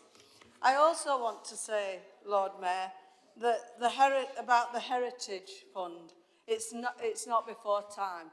I've been speaking and working closely recently with the Burley Spa volunteers, and that's what they are, volunteers who are passionate, absolutely passionate about saving a bathhouse that's the only one of its kind in this country, and you want to sell it off. Shame on you, absolute shame. What do?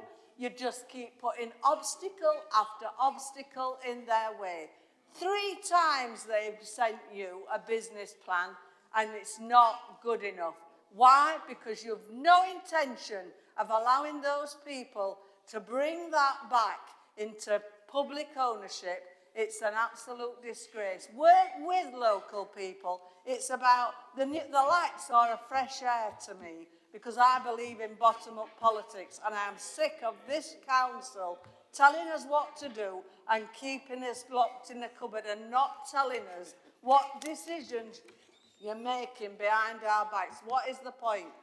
As a local councillor, I should know what you're intending to do with my local community buildings. You're a disgrace. Thank you. And finally, I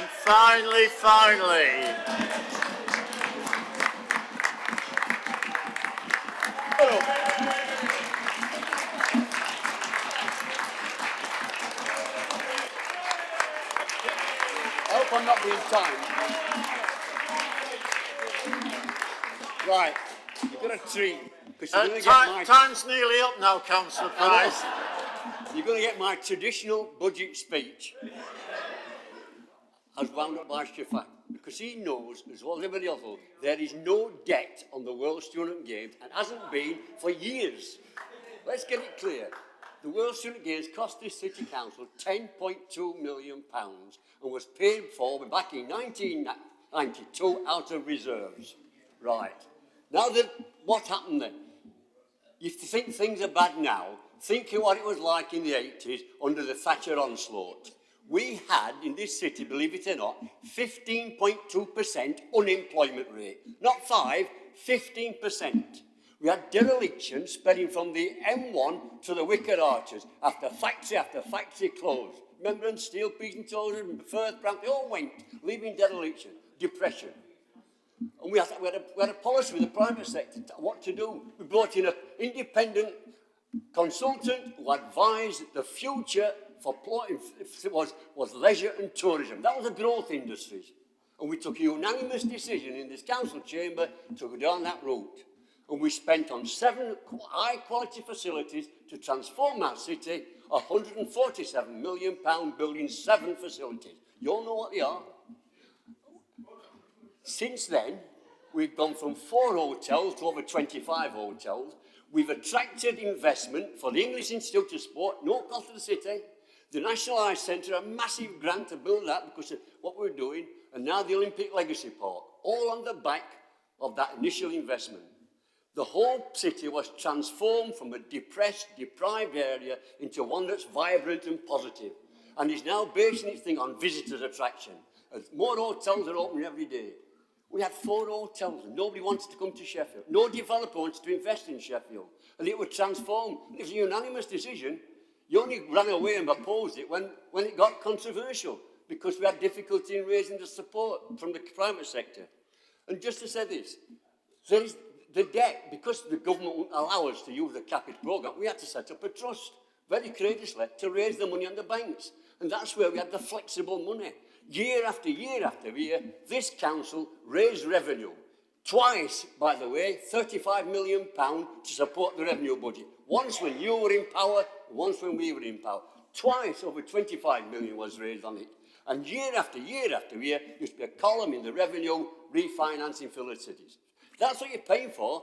The Treasurer's accountancy exercise to support the revenue budget. There's more libraries, more adult education, more elderly service saved through that refinancing facility year after year than many others. If we got 35 million now to spend after refinancing, we'd be rowing on where we're going to spend it, and we did in them days.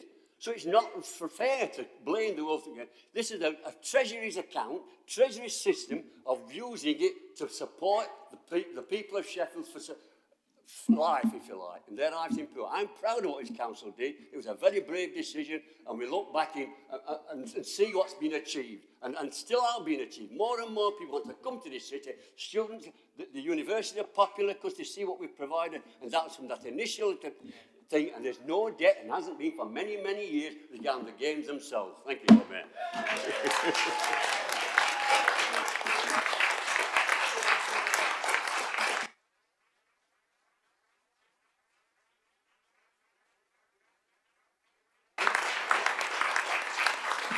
Thank you, and just to reply, I do a good presentation to communities if you want to hear this again with some colourful slides. Well, thank you thank you to Councillor Mohammed for giving you that opportunity to deliver the speech, and I'm assuming you will be writing it down and passing it on to Sir Colleague to deliver again next year. Okay, right, back to business, and we'll have some flourish at the end about the long-serving members. So we're now going to go through the vote on the amendments. Remember, this is by roll call, so just get clear which way you're voting, please. First amendment is the Labour amendment proposed by Councillor Ruth Milson. I think everybody is in the room.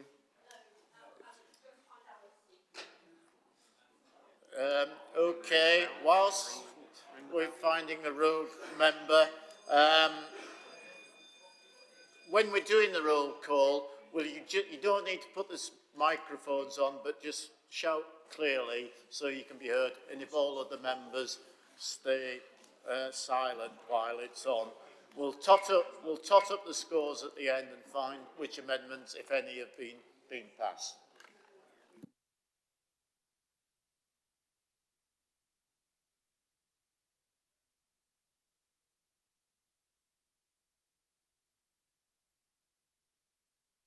Yeah, I will announce at the end of each vote, I will announce for, against and abstention, whether it's been carried or not. So people who are watching on the webcast will understand that as well. Okay, hopefully we're ready to go through the... Sorry? Where is she on the... She's actually the very last one. We're going to start, because Councillor Norris is actually the very last name to be called, so she should have time. Yeah. Okay, so can we start the roll call, please? The Lord Mayor, Councillor Colin Ross. No vote. Deputy Lord Mayor, Councillor Jane Dunn. Simon Clement Jones. Yes. Richard Shaw. Yes. Sophie Thornton. Against. Ian Horner. Curtis Crossland. Anne Walhouse. Denise Fox. Brian Lodge. Karen McGowan. Angela Argentio. Brian Holmeshaw. Malachi Habe. Talib Hussain. Mark Jones. Sophia Saeed. Douglas Johnson. Ruth Mercereau. Martin Phipps. Tim Huggan. Minesh Parekh. Ruth Milsom. Mazza Iqbal. Has he gone? Mary Lee. Zahira Naz. Joe Otten. Martin Smith. Robert Rice. Craig Gamble Pugh. Alan Woodcock. Roger Davison. Barbara Masters. Shafak Mohammed. Fran Belbin. Abdul Qayyum. Abtisam Mohammed is absent. Sue Alston. Andrew Sangar. Cliff Woodcraft. Alexi Diamond. Marianne Elliott. Paul Turpin. Ian Auckland. Mohammed Maroof. Steve Aris. Christine Gilligan Cubo. Toby Mallinson. Henry Nottage. Shoned Meyer Richards. Terry Fox. Laura Moynihan. Tony Downing. Glynis Chapman. Gail Smith. Ibi Ullah. Maroof Rauf is absent. Nigat Basharat. Ben Miskell. Nabila Molana. Sophie Wilson. David Barker. Mike Drabble. Diane Hurst. Dawn Dale is absent. Peter Price. Gary Weatherall. Mike Chaplin. Tony Dams. Penny Baker. Will Sapwell. Richard Williams. Lewis Chinchin. Julie Grove-Cut. Janet Riddler. Laura McLean.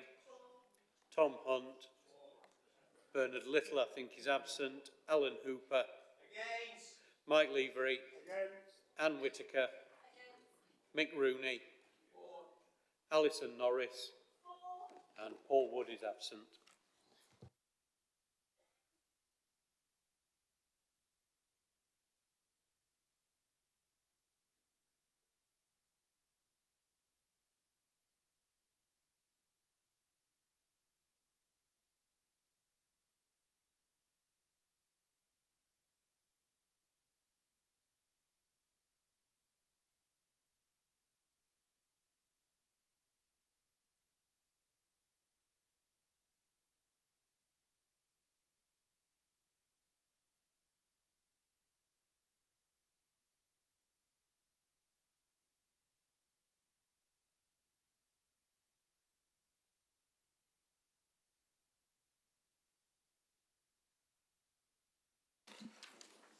Okay, the voting on that amendment is 441 against 36, abstention 1, so that has been carried. We now move to the vote on the second amendment, which is the one proposed by Mark Levery. Again, roll call, and everybody's in the room, so can we commence the roll call? Sorry, Lord Mayor, can we have a clarification of procedure here? Our understanding is that only one amendment can be passed. Is that not correct? What happens if another amendment gets a majority?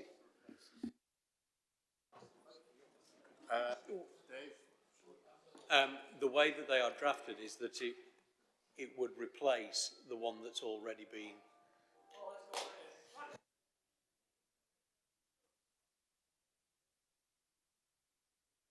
So if the second amendment is passed, that replaces the one that we've already passed.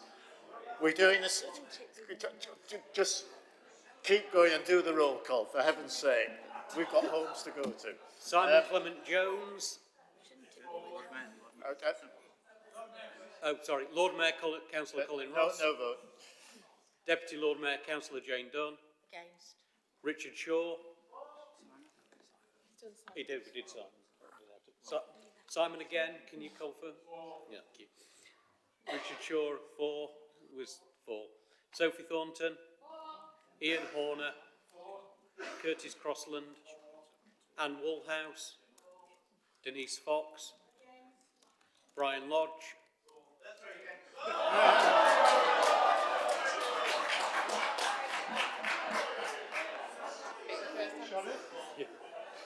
Karen McGowan.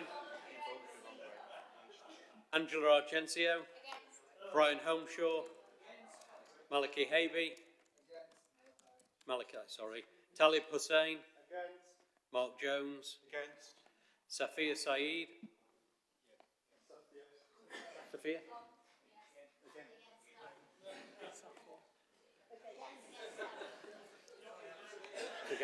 That's against. Douglas Johnson. Against. Ruth Mercereau.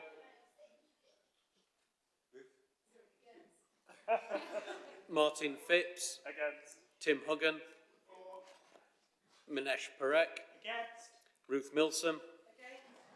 Mazhar Iqbal is absent. Mary Lee. Zahira Naz. Joe Otten. It's a golf ball. Martin Smith. Robert Rice.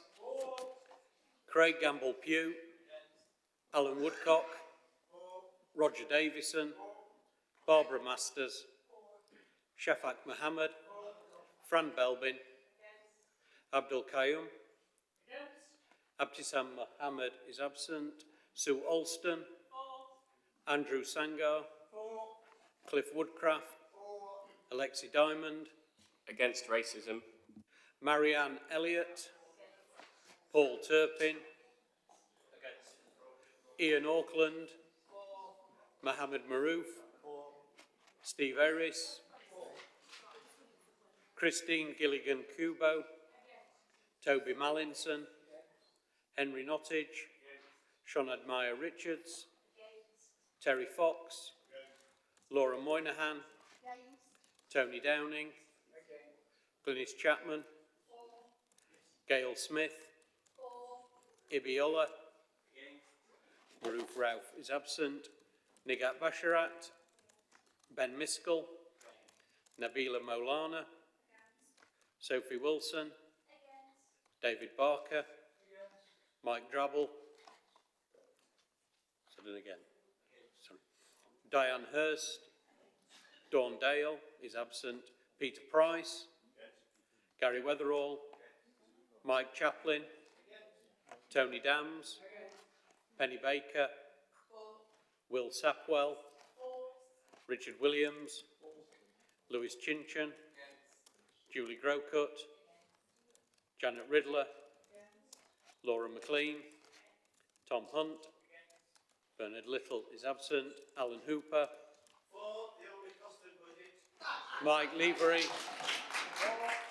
Anne Whittaker. Mick Rooney. Alison Norris. And Paul Wood is absent.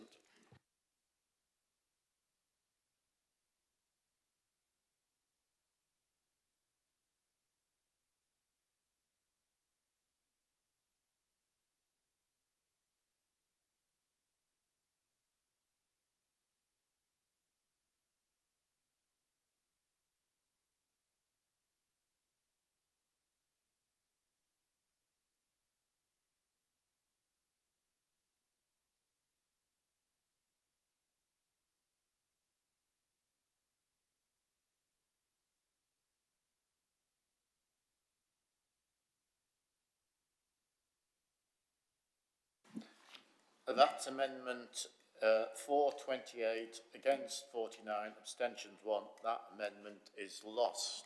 So we now move on to the third amendment, the Green amendment. And again, via roll. The Lord Mayor, Councillor Colin Ross. No vote. Deputy Lord Mayor Councillor Jane Dunn. Simon Clement Jones. Richard Shaw. Sophie Thornton. Ian Horner. Curtis Crossland. Anne Woolhouse. Denise Fox. Brian Lodge. Karen McGowan. Angela Argentio. Brian Holmeshaw. Malachi Habe. Talib Malachi. Did I get it wrong again? Sorry. Talib Hussain. Mark Jones. Safia Saeed. Douglas Johnson. Ruth Mercer-Rowe. Martin Phipps. Tim Huggan. Manesh Parek. Ruth Milsom. Mazhar Iqbal is not here. Mary Lee. Zahira Naz. Joe Otten. Martin Smith. Robert Rice. Craig Gamble Pugh. Alan Woodcock. Roger Davison. Barbara Masters. Shafak Mohammed. Fran Belbin. Abdul Qayyum. Abtisam Mohammed is absent. Sue Alston. Andrew Sangar. Cliff Woodcraft. Alexi Diamond. Marianne Elliott. Paul Turpin. Ian Auckland. Mohammed Maroof. Steve Aris. Christine Gilligan Cubo. Toby Mallinson. Henry Nottage. Sean Edmire Richards. Terry Fox. Laura Moynihan. Tony Downing.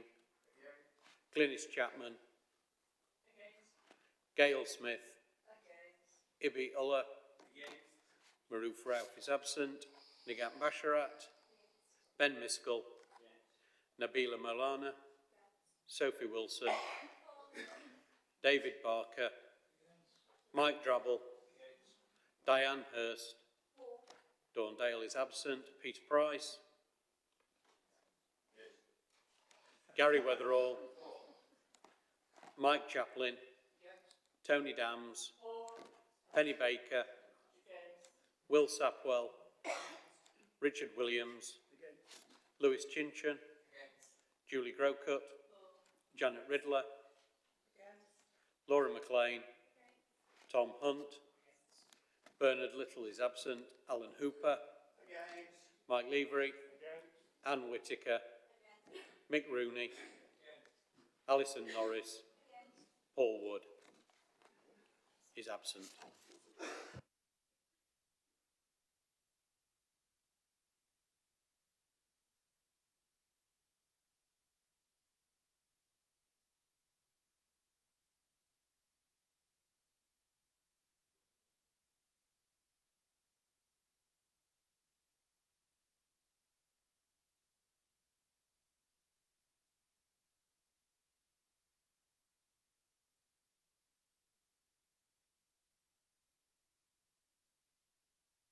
Okay, the voting on that one is 24, 57 against, 1 abstention, so that amendment is lost. We now move to the voting on the final amendment, the SCC group amendment.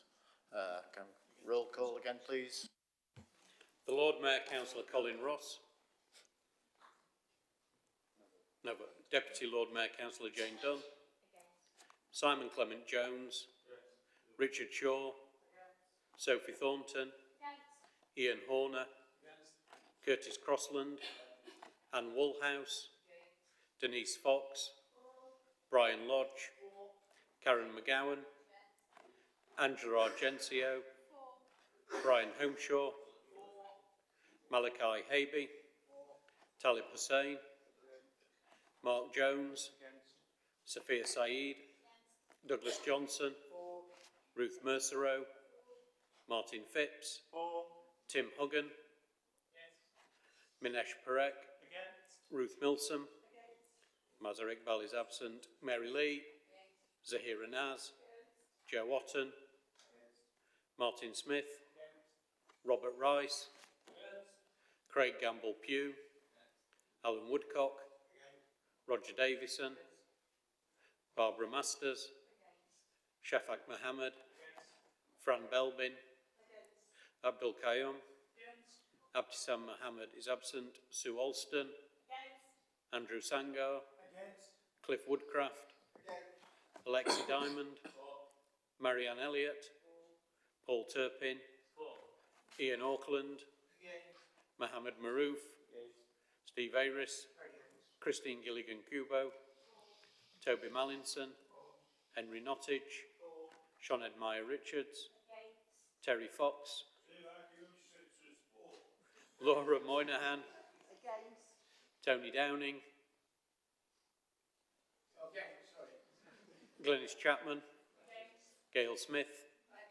Ibiola. Maroof Rauf is absent. Nigat Basharat. Ben Miskell. Nabila Molana. Sophie Wilson. David Barker. Mike Drabble. Diane Hurst. Dawn Dale is absent. Peter Price. Gary Weatherall. Mike Chaplin. Tony Dams. Penny Baker. Will Sapwell. Richard Williams. Lewis Chinchin. Julie Grocott. Janet Riddler. Laura McLean. Tom Hunt. Bernard Little. He's not here. Alan Hooper. Mike Levery. Anne Whittaker. Mick Rooney. Alison Norris. And Paul Wood is absent.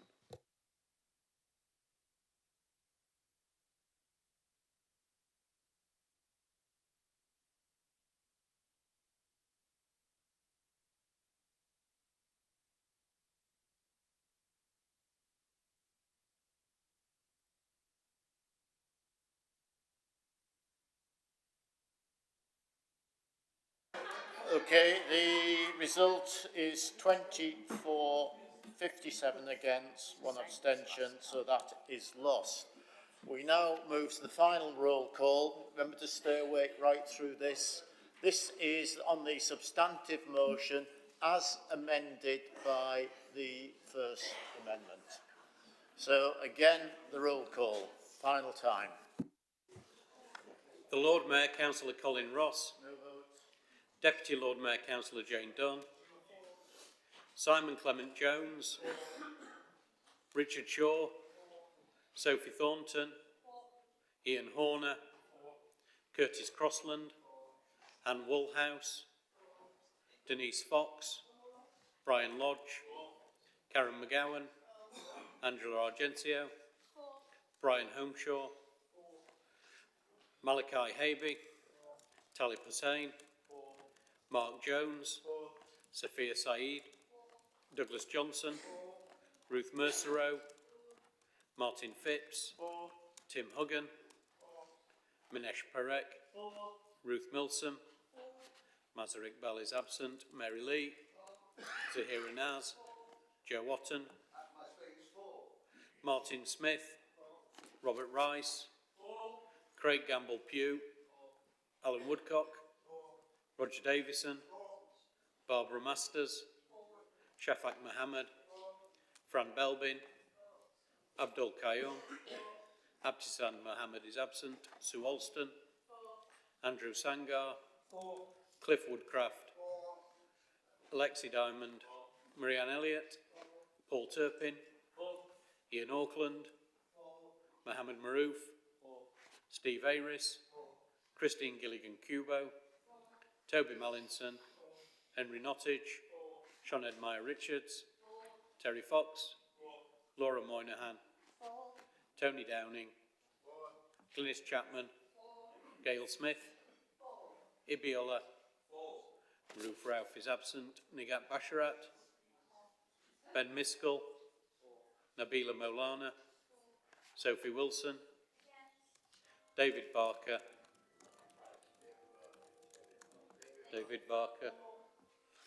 Mike Drabble. Diane Hurst.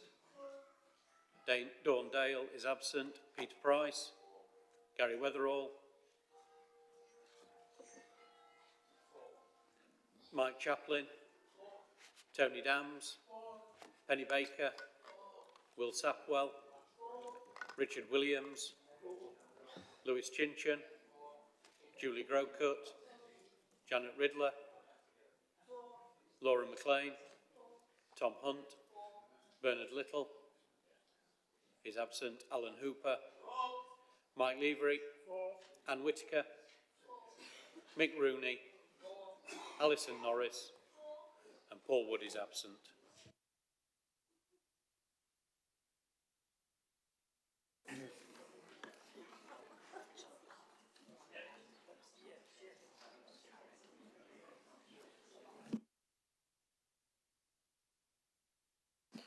Okay, the result of that is 476 against 1, abstentions 1. So I'm pleased to announce that you've discharged your duty as councillors and have passed a balanced budget. Okay, we now move on to the final, just couple of items to move formally, and it's item 6 on the agenda. We move back to the council plan. This item of business is to approve the proposed council plan as recommended by the council, by the Strategy and Resources Policy Committee at its meeting on the 21st of February this year. A report of the Chief Executive on this matter is appended the proposed council plan and is being published with the agenda for this meeting. The motion to approve the plan is moved by Councillor Tom Hunt, the Chair of Strategy and Resources and Policy Committee, and to be seconded by Councillor Angela Genzio. Councillor Hunt. Thank you, Lord Mayor. Successful organisations have a plan that everyone can pull behind. I think we're formal now. We're doing it formally? Well, I still think it's true that successful organisations have a plan, so I will formally move that we have a council plan. Angela? Formally seconded, Lord Mayor. Okay, thank you. And as we pass the guillotine, is this motion agreed? I'll take silence as assention. Okay, that is agreed. Thank you. We now move swiftly on. I think it's just a minor change. Item 8 is members' questions relating to urgent business, and none have been notified.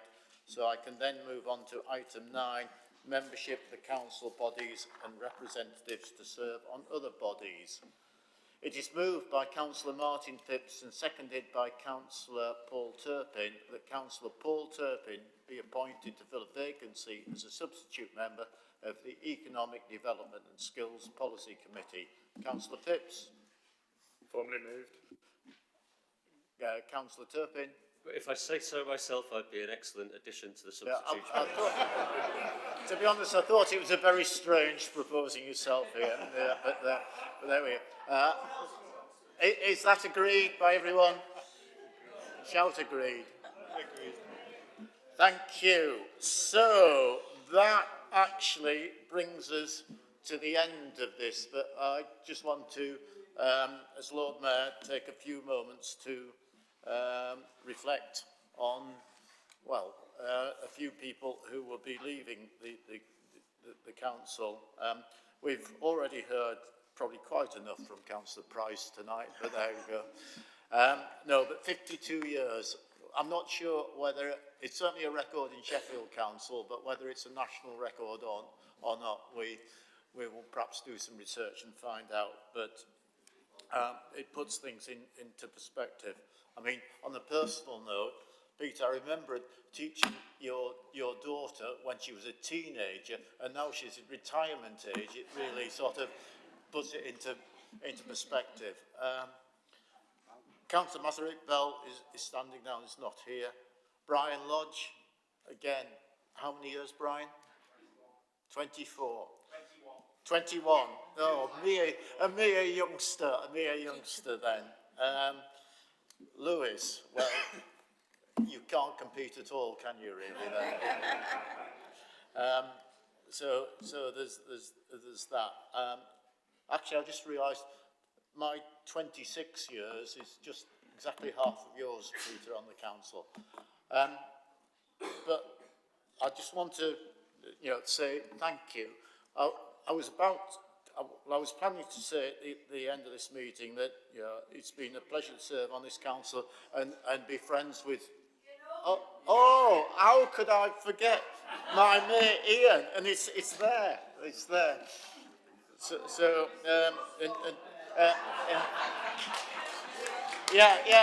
My Sophie, Lord Mayor, Sophie as well. Sophie Wilson. Who says? I've got. The problem is I've got two lists, and I've got my primary list, which they were on my primary list, and the subsidiary list that came later. So, yeah, Ian, how many years? 25th. Sinead? 9 here and 9 in Wales. Right, okay. And obviously 2 former Lord Mayors as well in that. Before I cocked up at the last minute there, I was about to say that, it's been a pleasure to serve on the council and make friends. Tony Downs done 40 odd.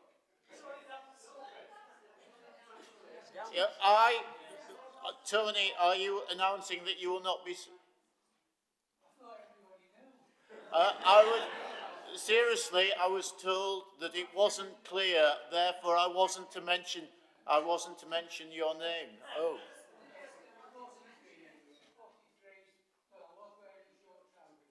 Yeah. Oh, that's good. Right, I'm going to start this again before I cock up some more. But seriously, I was told that it wasn't official with Tony. Is there anybody else who knows they're not coming back? Mary? After Sam. Again, that was somebody that, after Sam. So there's a number of long-serving members here. Tony, a pop.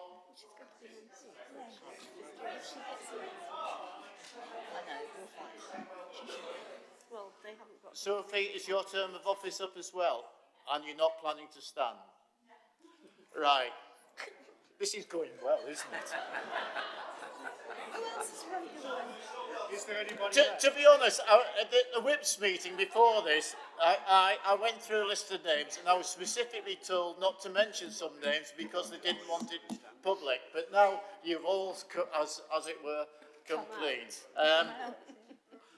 Really, people sometimes wonder and often question us, don't we? Why do you put yourself forward to become a councillor? And I think we all start off and want to do the best we can for our local communities and our city.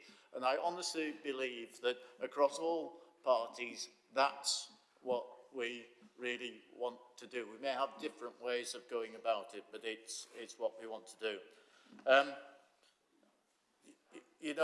I've made some in my 26 years, I've served over a period of 30 years, but the electorate got it wrong for once, but there we go.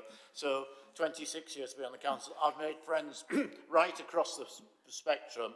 Some of those colleagues tested my patience very severely earlier on this afternoon, shall we say. Mick, you've been testing my patience for years on the various committees that we've been serving on.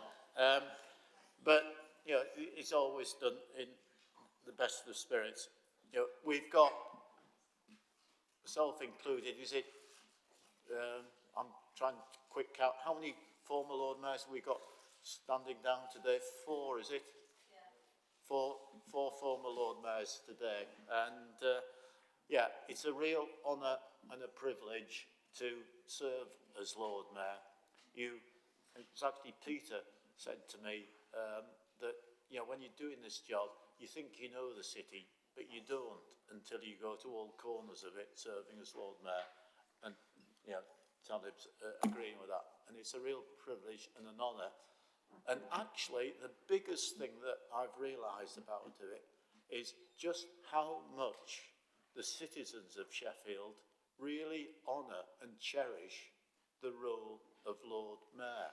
It's not you personally, it's partly the chains, but it's the fact that the Lord Mayor, the sort of first citizen, has come to visit their little community, and it's something that we need to cherish and preserve for future years. Lord Mayor.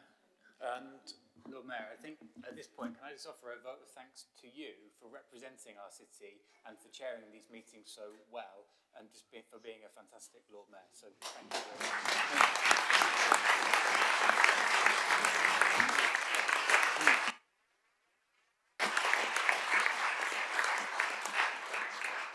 Thank you for that, Tom. And just to, well, a couple of final things to reiterate, to those who are retiring, please join me in the Mayor's Parlour immediately after this for a farewell drink. There is what I've also, and then this is open to all councillors, that on the, and I've got to look it up because I've forgotten, I'm going to have a pie and pea supper on the 16th of April as kind of my farewell do, at no expense to the council. We've just passed the budget and things, and I'll invite some key council officers that we've all interacted. So please, I'll put a formal email, but please respond so we know what to do for catering purposes, and that will be on the evening of the 16th of April. Gail, did you get the envelope with the fashion?